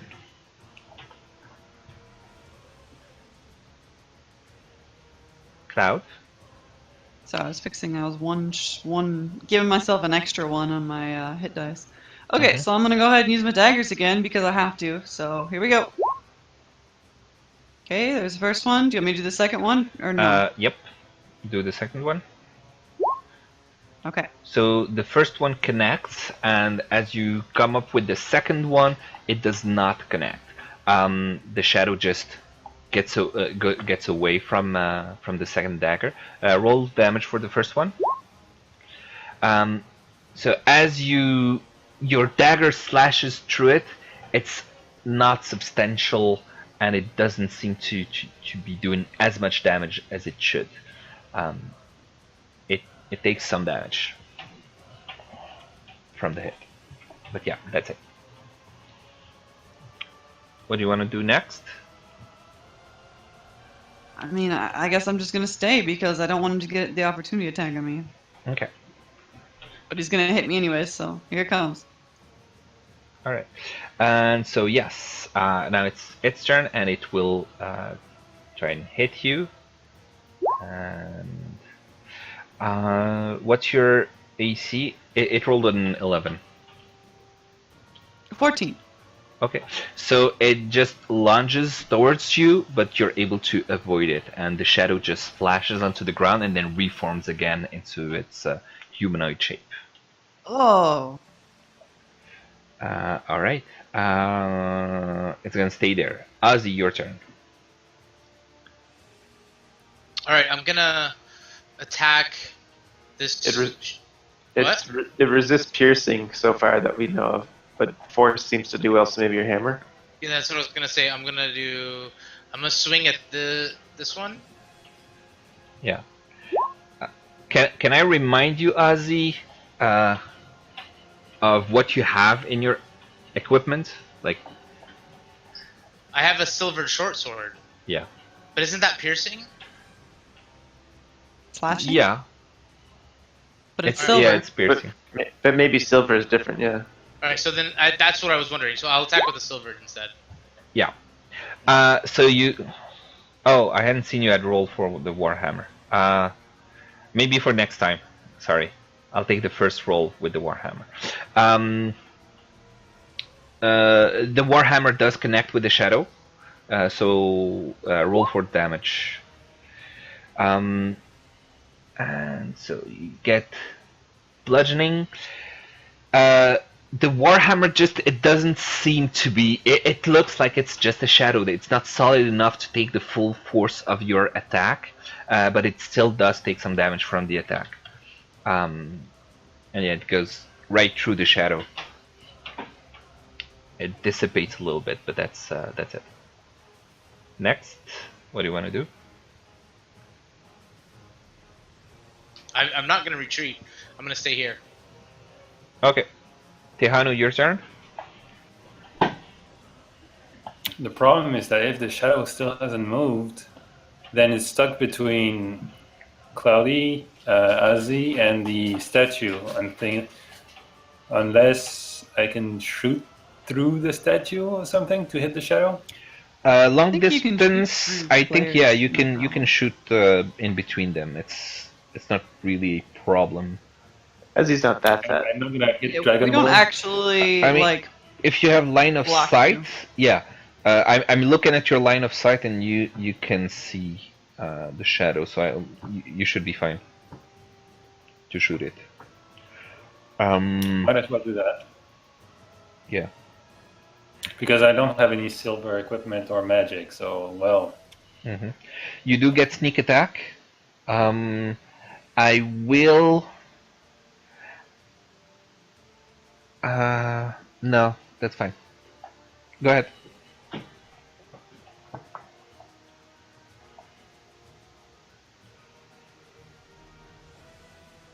So it does hit, and you do like the arrow pierces through the shadow. It dissipates a little, but not as much as you would like. Do you guys have any like spells or any like Dylan? What about those magic items that you had? I don't know. I think the only thing I really took was a big ball or an eye. Sorry. Okay. I don't know if it's gonna do anything, but my spell seems to work, so I'm gonna keep doing that. That seems to be the only The effective only thing that's done anything, yeah. Yeah. Well, it's at least the only thing that's not resist.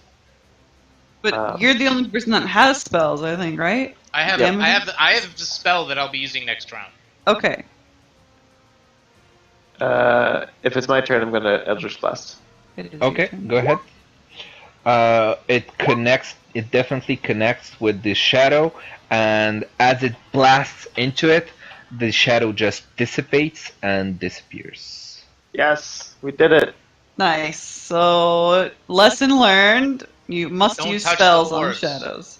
And yeah, lesson learned: Dylan, stop flipping touching stuff. Well, does it feel like the whatever, like the creepy chill stuff? Is it gone now that these things are dead? Yeah. It's So can I walk up and it's inspect still that orb? creepy, but you don't have this this feeling that just pushes down on you. Okay, Not as much as I before. really want to investigate that orb even more now. All right. See if there's anything. So learn about it. Swear to God, if you spawn 2 more of these things, I will. I'm moving way away. I'm moving way away. All right. I'm over in the corner. move I'm out. away. Oops. I'm actually going to make them disappear because they're shadows. Okay. They So just there's no body melted left. away. Yeah. Okay. So you look at the orb. It's a black crystal. It's as far as you can see. It's not magical, but you could use it as an arcane focus to cast spells. Oh, do I have one of those? You should. I think. No, it's not holy symbol. Not for you. Amnon. Where is Amnon? What do you have? I do have a holy symbol too, I think. Oh no, it might just be my spell book that I use. Okay. I'll look at the. Let's see. You're a warlock, right? Mm-hmm. Yeah. So a warlock can use an arcane focus as a spellcasting focus for your warlock spells, and you don't actually have. Oh yeah, you have an arcane focus, component pouch or arcane focus, and in your case, I think you have component pouch. Yeah. Okay. Yeah. I see. Okay. Okay. So yeah, instead of using your components pouch, you can now use the orb to cast your spells, and it will take care of all the components that you might need. Oh, that's cool. Okay, I'm gonna use this orb then. That seems pretty neat. All right. Okay. I'm gonna hold it in my left hand, like some, I don't know, crazy person. Okay. What else can I say? Let me see. Yeah, that's about it here. Nice. See, I think Okay. all things considered, this is a good learning experience.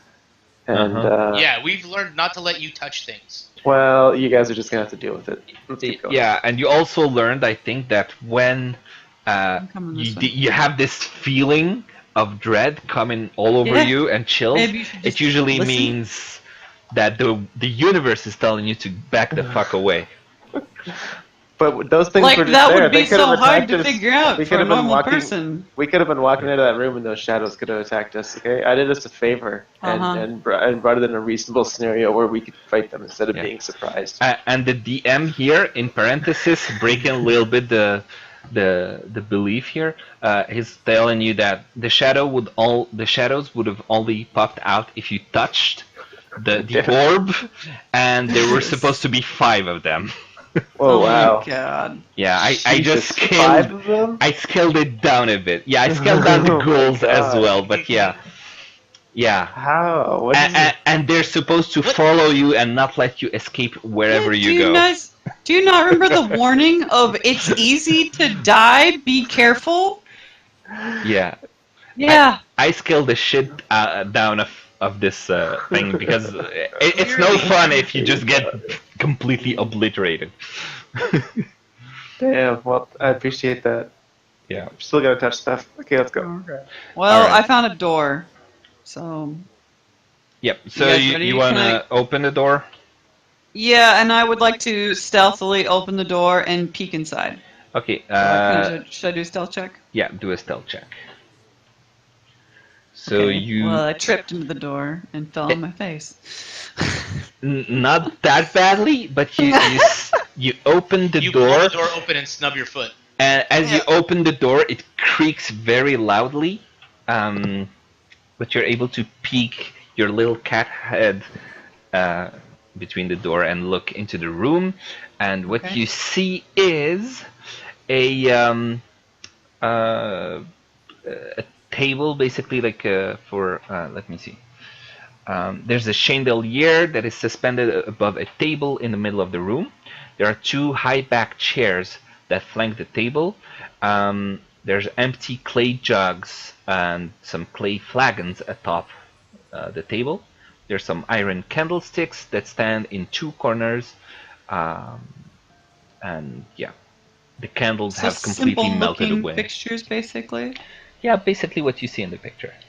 Okay, and what are those things that are like in 4? In the corner here? In the corners, yeah. What are those? That's the candlesticks. That stand in the they're corners. like those tall candlesticks, Yeah. not on the table. Yep. Okay. Yeah, their candles have Alright, long guys. since melted away, and that's All right, what it is. I want to kind of go up this way.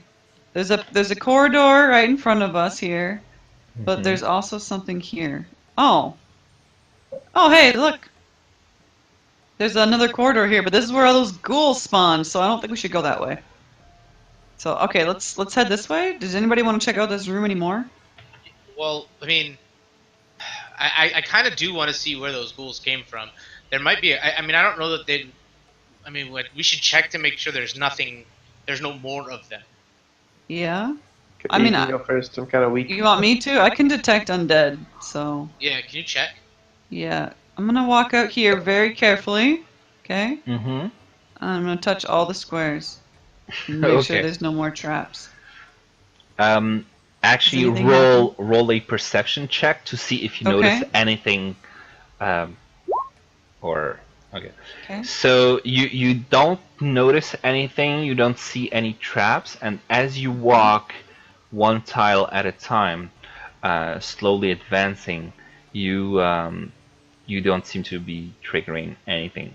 Okay. You just notice these two spots here that have like turned earth from where the ghouls had popped out. Okay. Yeah. Okay.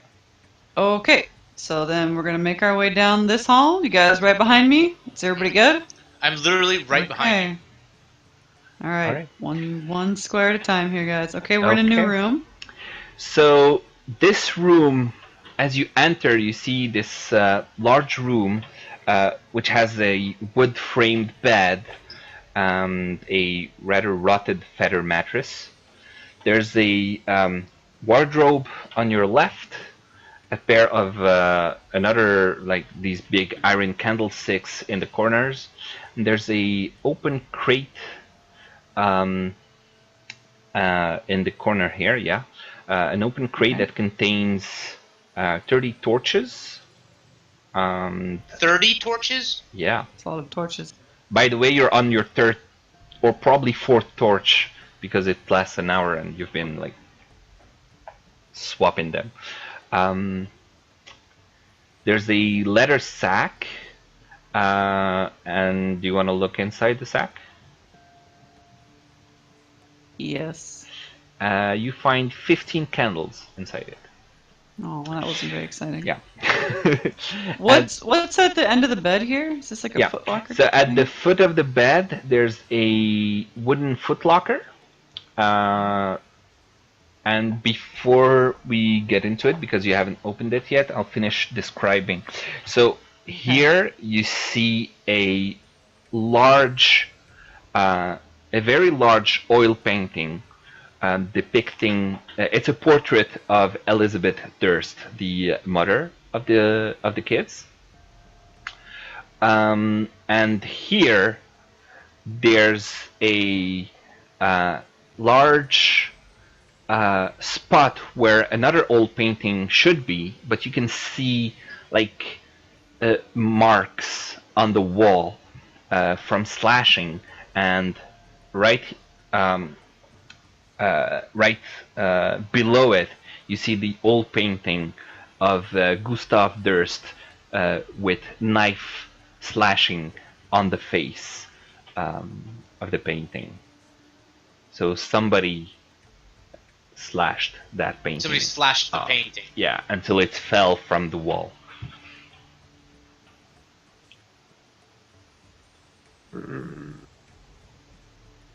Okay, well that's spooky. Let's keep going, I guess. What is in the wardrobe thing? Is it just clothing or nothing? So in the wardrobe you find several old robes.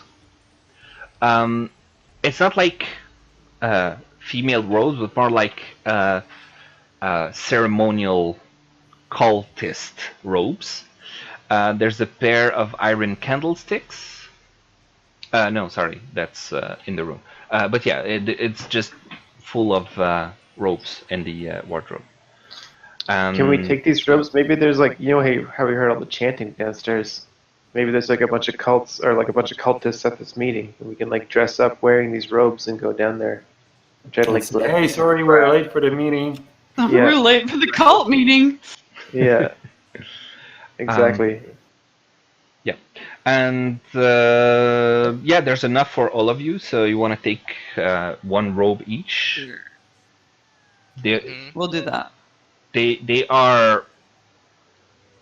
They are functional, but they're rather like rotten. They're very old.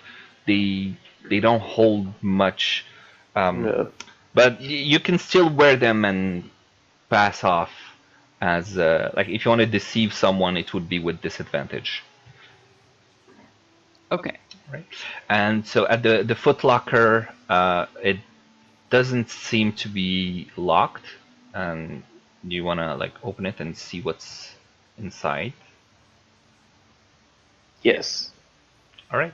So in it, there's a collection of items that seem to be coming from potentially past adventurers, or maybe from the Dursts themselves, if they were also adventurers in their lifetime.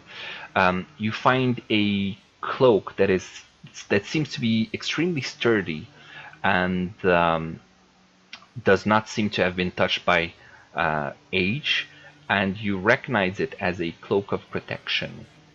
Ooh. Yeah. Interesting. There's a small wooden coffer that is unlocked that contains 4 potions of red liquid. And if you smell or try to taste a little bit of the liquid, you recognize it as potions of healing. There is also a chain shirt, a mess kit, a flask of alchemist's fire, a bull's eyes lantern, a set of thieves' tools, and a spellbook with a yellow leather cover that contains a few first and second level spells. I'll take the spellbook. Okay. Note that you're not a wizard, so you can't actually learn spells from reading a spellbook. Only a wizard can do that. I'll take them anyway. Okay, sure. What is a bullseye lantern and the other thing you said? I'll just paste the list in chat. A bullseye lantern. Let me see. You should be able to click on the compendium and search for these stuff. Yeah. So the bullseye lantern. It casts bright light in a 60-foot cone and dim light for an additional 60 feet. Once As you take that. Yeah. Yeah, I'll take that. So there's Cloak of Protection. What does it do? +1 to AC and saving throws. Yep. Okay. What else was in there? It's in chat. So a chain shirt. Oh, because yeah. Sorry, I need to repaste. I was talking to myself. That's why. A chain shirt, mess kit, and stuff like that. Flasks of alchemist fire? Yeah. What's that? Flask. So you're taking these items? Yeah. Okay. Personally, I would be interested in the chain shirt or the cloak of protection. But I would assume you'd also want the thieves' tools, right? As a rogue? He already has. I already have. Oh, you already have one? Okay, well then I'll take them. Okay. Does somebody want to take the flask of alchemist fire? It's basically like a grenade, like a bomb. It's a when you expose it to air, it explodes. Yeah. Oh. So as you're rifling through these items, Oh man. The old painting of Elizabeth Durst seems to shake, and from the painting you see her face become sort of three-dimensional, and it just pops out of the painting. What? And she just starts coming out of the wall and into the room. Throw that fire at her! Who's got the fire? Throw it at her! That's what she looks like. And she yells. She has been transformed by all of this time. I moved my character so I can actually see it. Sorry. She currently looks like a ghast, which means, let me just show it to you. She looks like this. She kind of lost all of her feminine features. Oh my god. Yep, she's ugly now. And so she says, "These are mine." And she attacks. So please re-roll initiative. Just let me clear all of these old turns. Okay, go ahead. Yes, 7. But hang on for a sec. Who picked the cloak and who picked the chain mail? You didn't actually have time to take and equip any of those items because as soon as like the first one was taken out, and what would be the first one? The Cloak of Protection. You didn't have time to actually don it. That would require you to take one action. But yeah, the first item that gets out of that chest, and she pops out. So you don't have access to any of that stuff yet. Say she's ghastly. Yes, she is ghastly. Okay. So I think I was over here, right? What? I think I was back. I was back in this room. I think when we started combat. Yeah. Who didn't roll initiative? Azzy, Tahanu. Yep. And we're missing Tehanu now. Tehanu, roll initiative. Jeff. Okay. All right. There you so go. Wow, 22. yeah, he's got really you know what you good dexterity stats. So as she pops, oh, you all had really low initiative.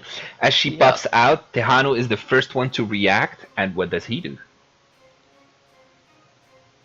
He has that potion in his hand, doesn't he? Or that flame thing? No, he doesn't. Like I said, you didn't have time to actually take any of the items. You just rifled through it, and as the first item was taken out, she popped out. So you don't have any of the actual items that are in the footlocker yet.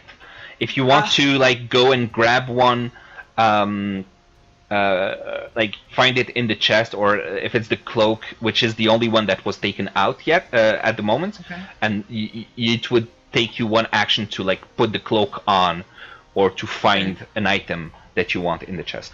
That's how I want to rule it.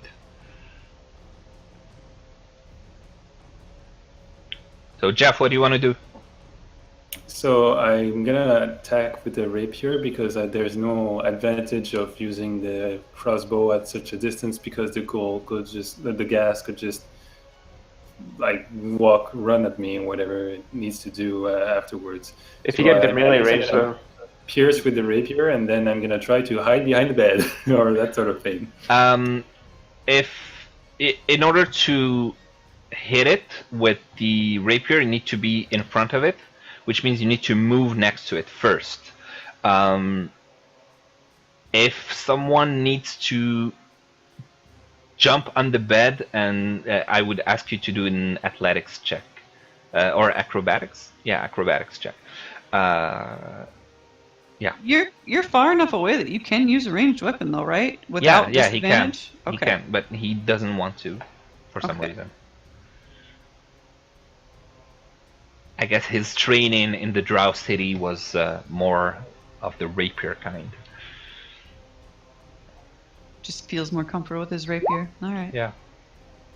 Okay. Nice. So you easily jump onto the bed and keep your balance enough in order to be able to attack. Do your attack. Jeez. And move onto the bed where you're supposed to be, by the way. Huh?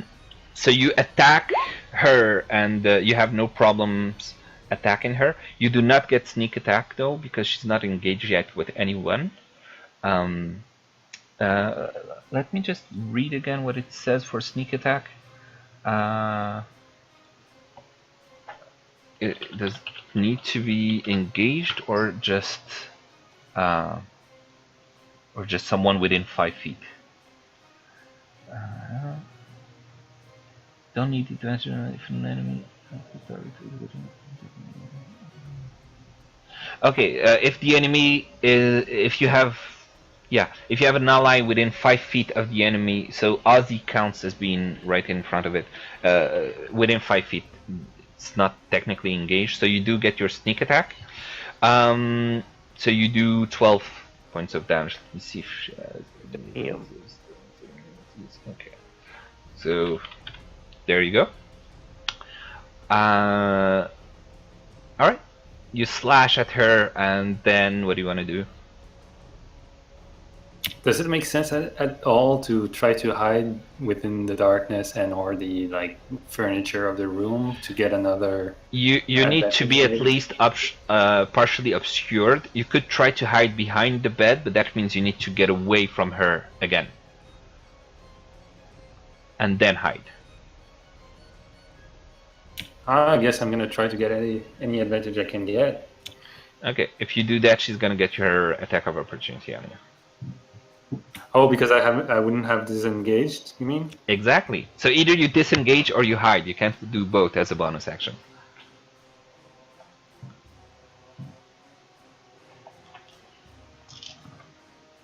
Tough question. Guess I might as well disengage. Okay. So you disengage and you get away. All right. So move wherever you want to be. Next, it's going to be Elizabeth Durst that says, "These are mine," and she goes to attack Ozzy, who is currently the one taking out an item from the thing, right? So she slashes with her. Let me see.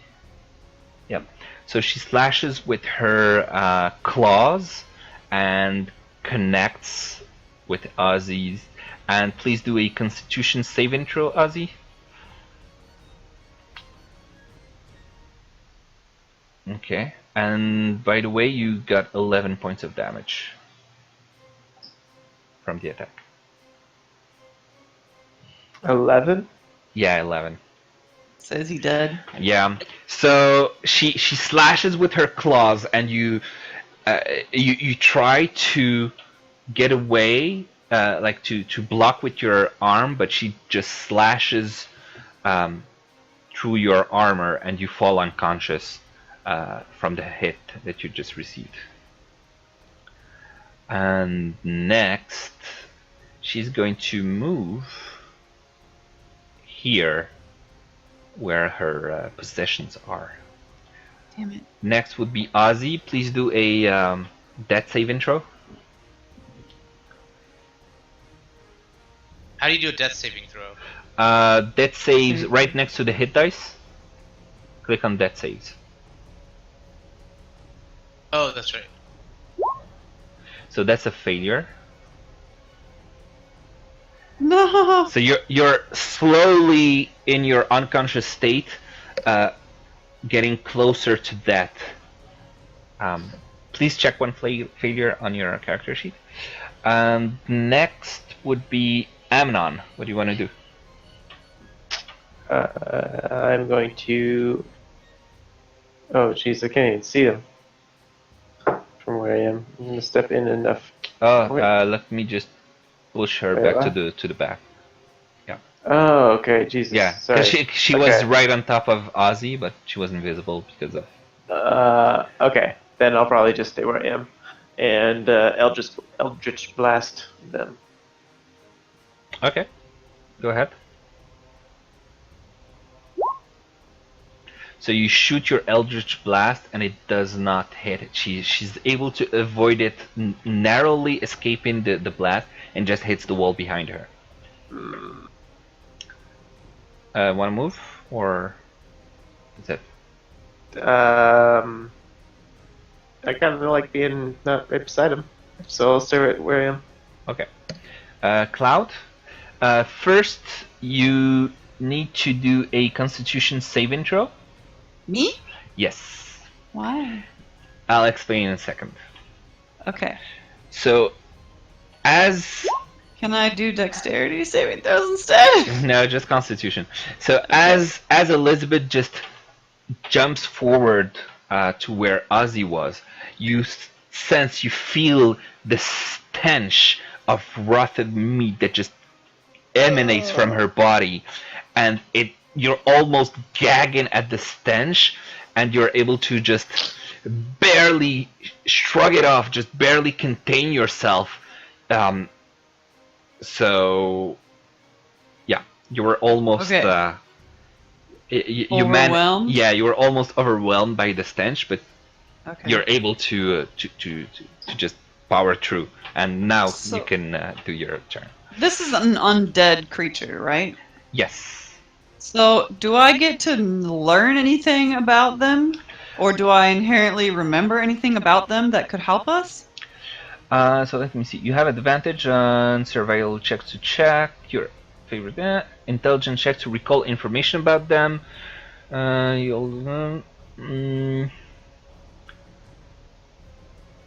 Okay, you could do a intelligence check to try and remember some fact about it, but what fact would you like to remember? I just want to know if like my weapons will work on it, or if I like need to have something else to kill these things. Okay, do a intelligence check. So you're able to remember that these ghasts are not immune to non-magical weapons, and you've seen it just take a hit from Tehanu, and it didn't seem to have been resisting any of that. She does seem, however, to be immune to poison, from what you can remember of the ghasts. Okay.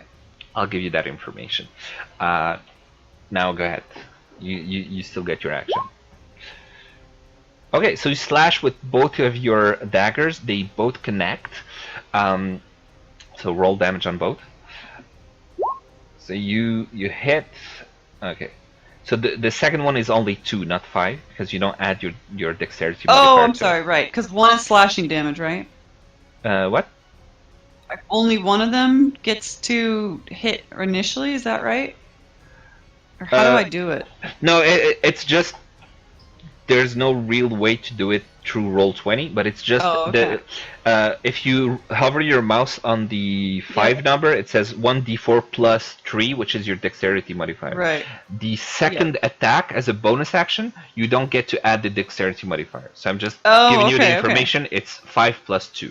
So you do 7 points of damage with slashing on with both daggers on her torso, where she starts to bleed some sort of thick black goo.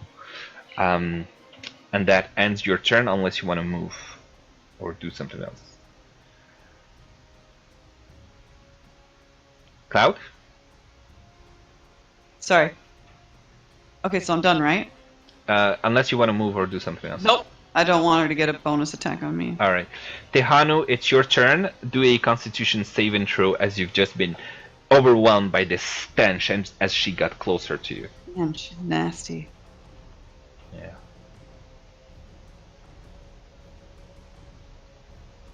Tehanu, Jeff.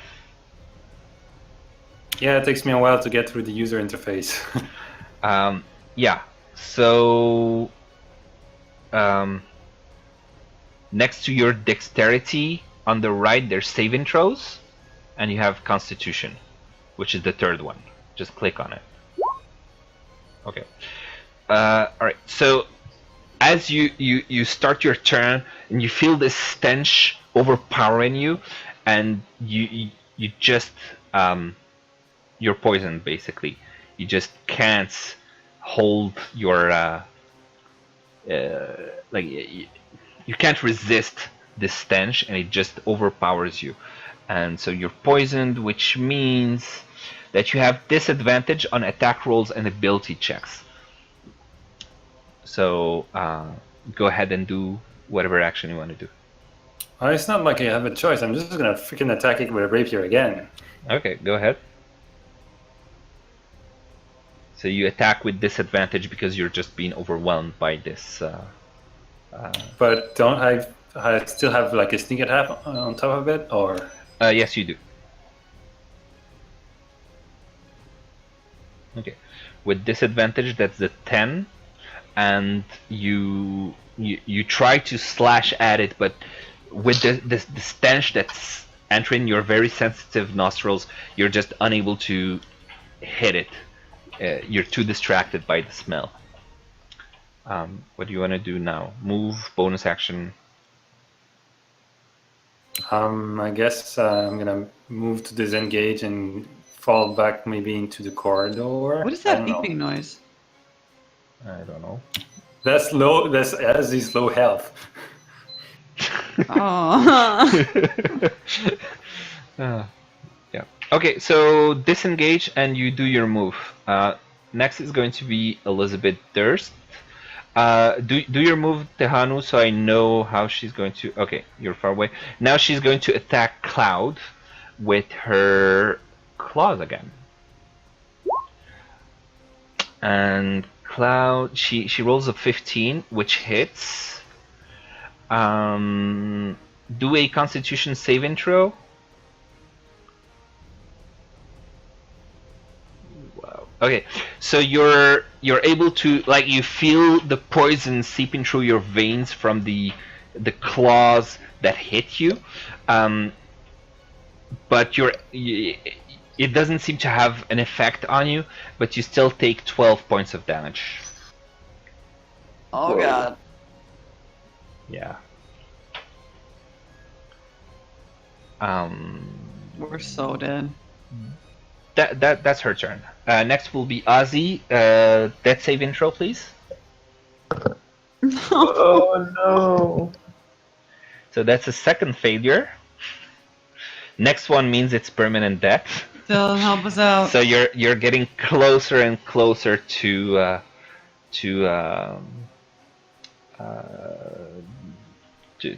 death, basically. Note that if he gets healed, that will give him HP and he'll get out of consciousness. I don't have any heals, though. Does anybody have a heal? Nope. I don't have one. I do. Oh wait, I'm dead. Oh. But you do have Cloud. You do have Cure Wounds, right? I used it. You have 2 slots. But I have. Wait, I'm confused. I have 2 Okay. slots. Isn't one of them speak with animals? No. Okay, I'll explain to you because I thought you knew a little bit about how spell casting works.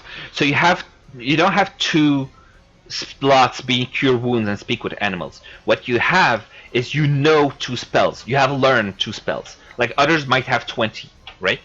Yeah. You know Cure Wounds and Speak with Animals. Of those 2 spells, you have a mana, let's say. You have enough energy to cast twice. It could be twice Cure Wounds or twice Speak with Animals. It doesn't really matter. Okay? Oh, okay. Alright. So, Wait, yeah. didn't we know that before? What? So she can cast 2 healing spells? No, she has 1 left. I have 1 left. Yeah, because she cast 1 earlier. Okay. So next is Amnon. I can. The only thing I can really do is attack, so that's what I'm gonna do. Okay, go ahead.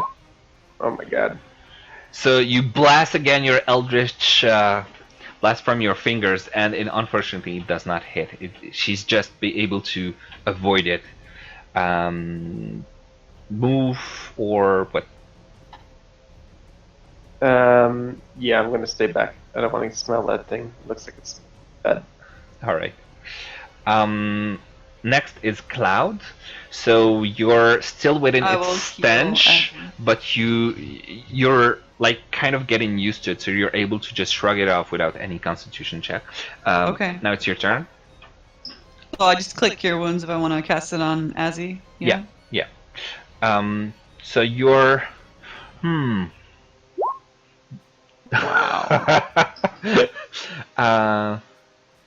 Okay, I'm a ranger, you guys. I'm not a spellcaster. So you feint as if you're going to hit Elizabeth.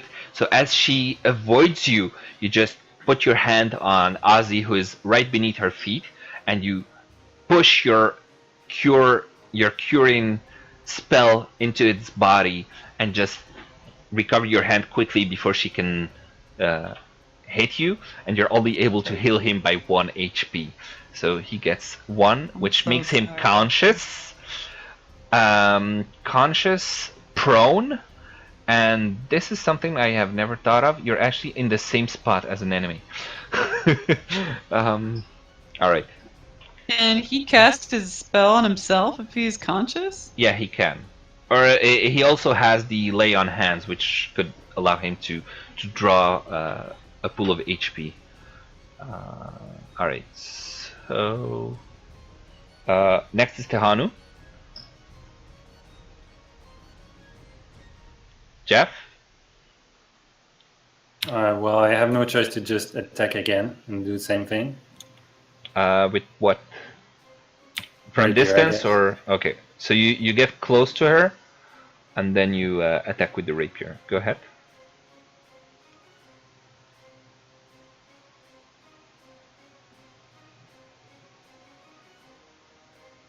Attack. So you get close and you try and slash, and you're still, I think you're still poisoned. Let me see. No, until the start of your next turn. So you're not poisoned anymore. So yeah, you slash and you missed. Basically, you just hit the. You almost hit Ozzy, who is waking up underneath her, but yeah. Then you said you disengage and move away.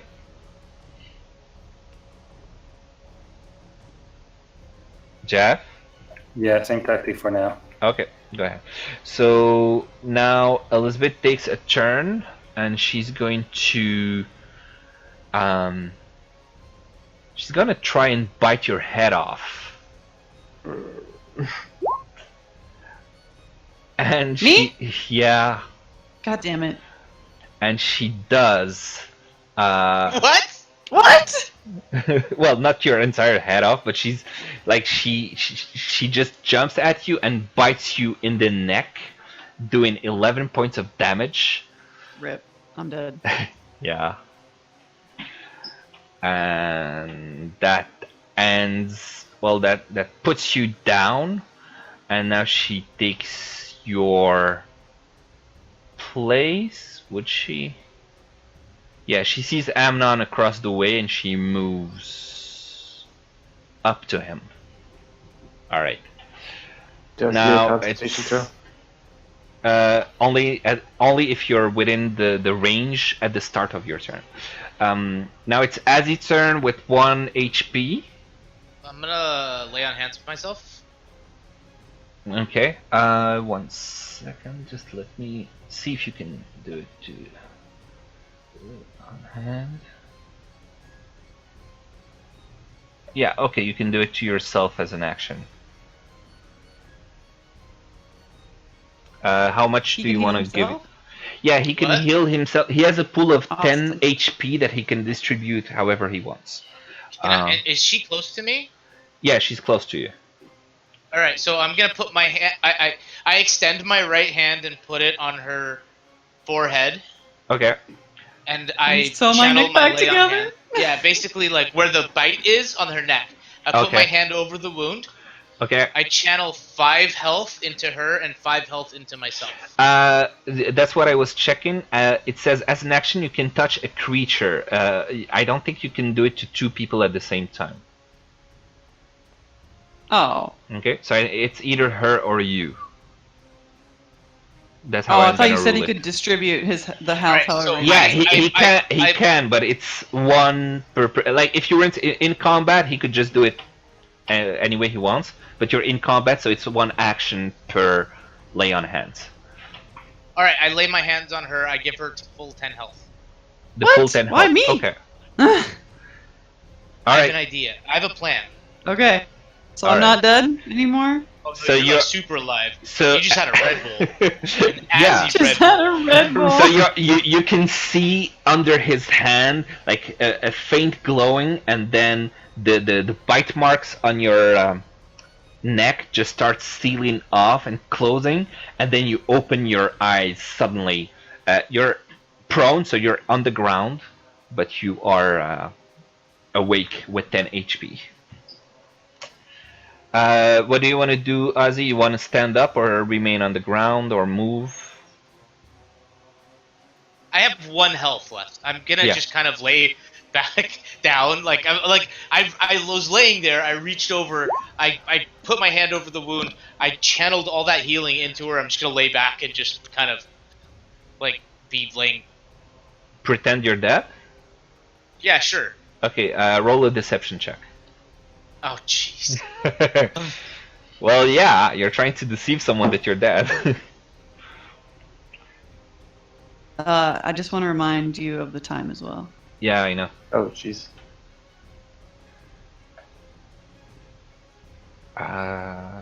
Okay. So she didn't notice anything, and she thinks you're dead. All right. Amnon, your turn. You start the turn, do a Constitution save intro, because you just felt the stench hit you as she approached, and you were expecting it, so you shrug it off, and then you do your action. What do you want to do? I'm gonna shoot. I'm gonna blast her. I'm just gonna keep blasting away. All right. So you look at her and you blast with your Eldritch Blast, and you roll for damage as it hits her right in the chest as she's approaching you, and you do 9 points of damage. Yes. Which she seems to take not as good as you thought it would be. She seems to be like bleeding a lot more from these like wounds, and the thick blood seems to run more abundantly. She's not feeling so well. Nice. All right. We just gotta finish her off. You want to remain where you are? Yeah, I'm not gonna run. I'll just stand my ground. Cloud, your turn. Okay, daggers to the back.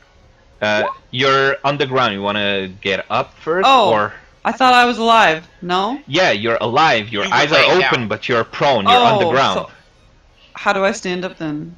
Using half of your speed to stand up. Okay, yes. Okay, so you stand up. You have 15 feet of movement left if you want to move again.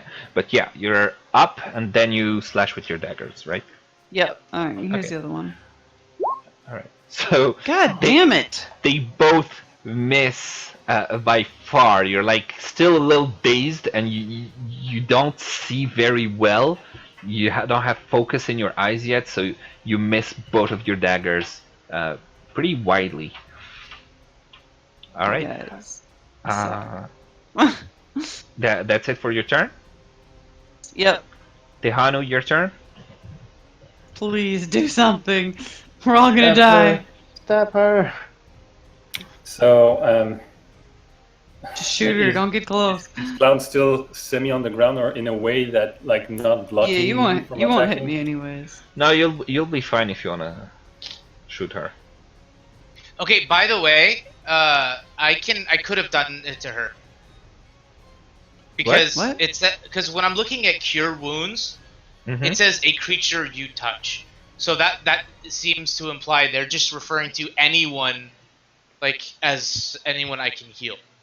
Like if you look at my cure wounds, Yeah. it says the description: a creature you touch regains a number of hit points equal to 1d8 plus your spellcasting ability modifier.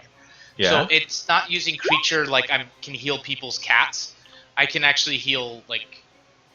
You got something against people's cats? No. I like cats. That's fine. I'm just letting you know.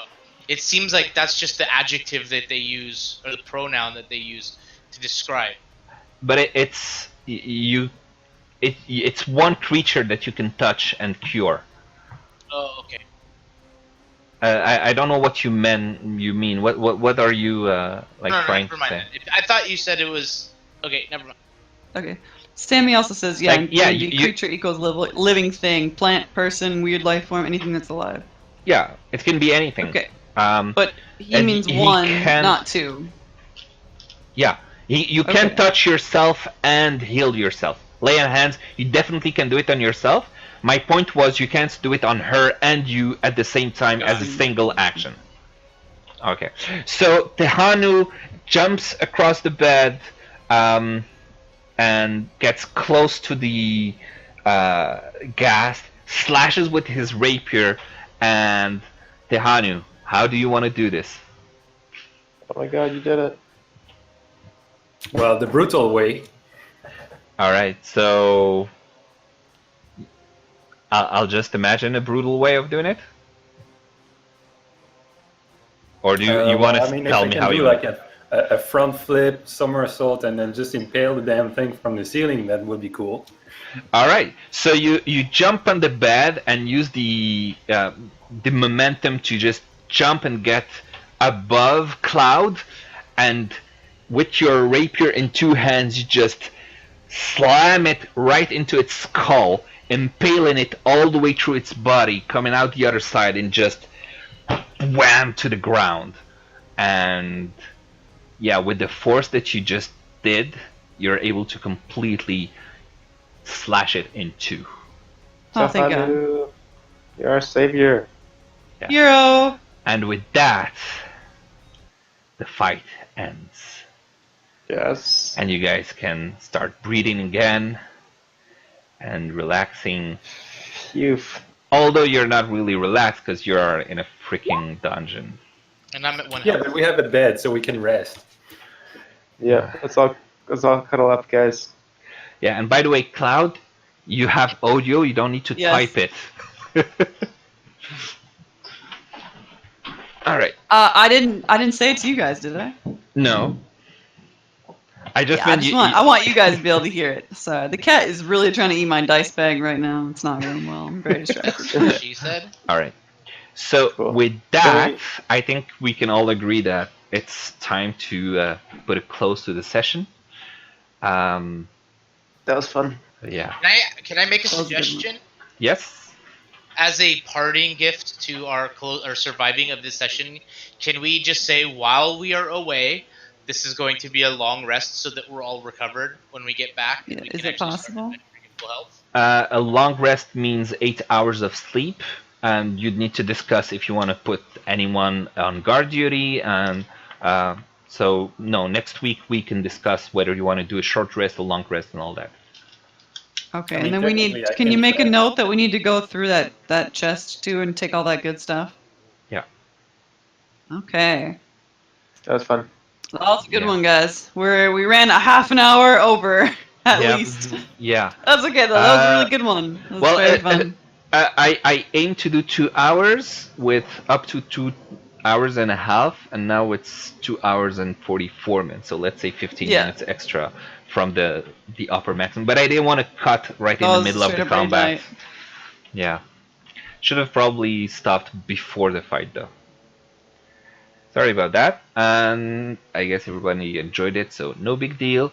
Next week we That was very can fun. pick that up. All right. Okay. All right. Alrighty. Thanks, guys. Take Thanks, care. Good guys. night. Have a great one. You too. Good night. Night. See you guys. You.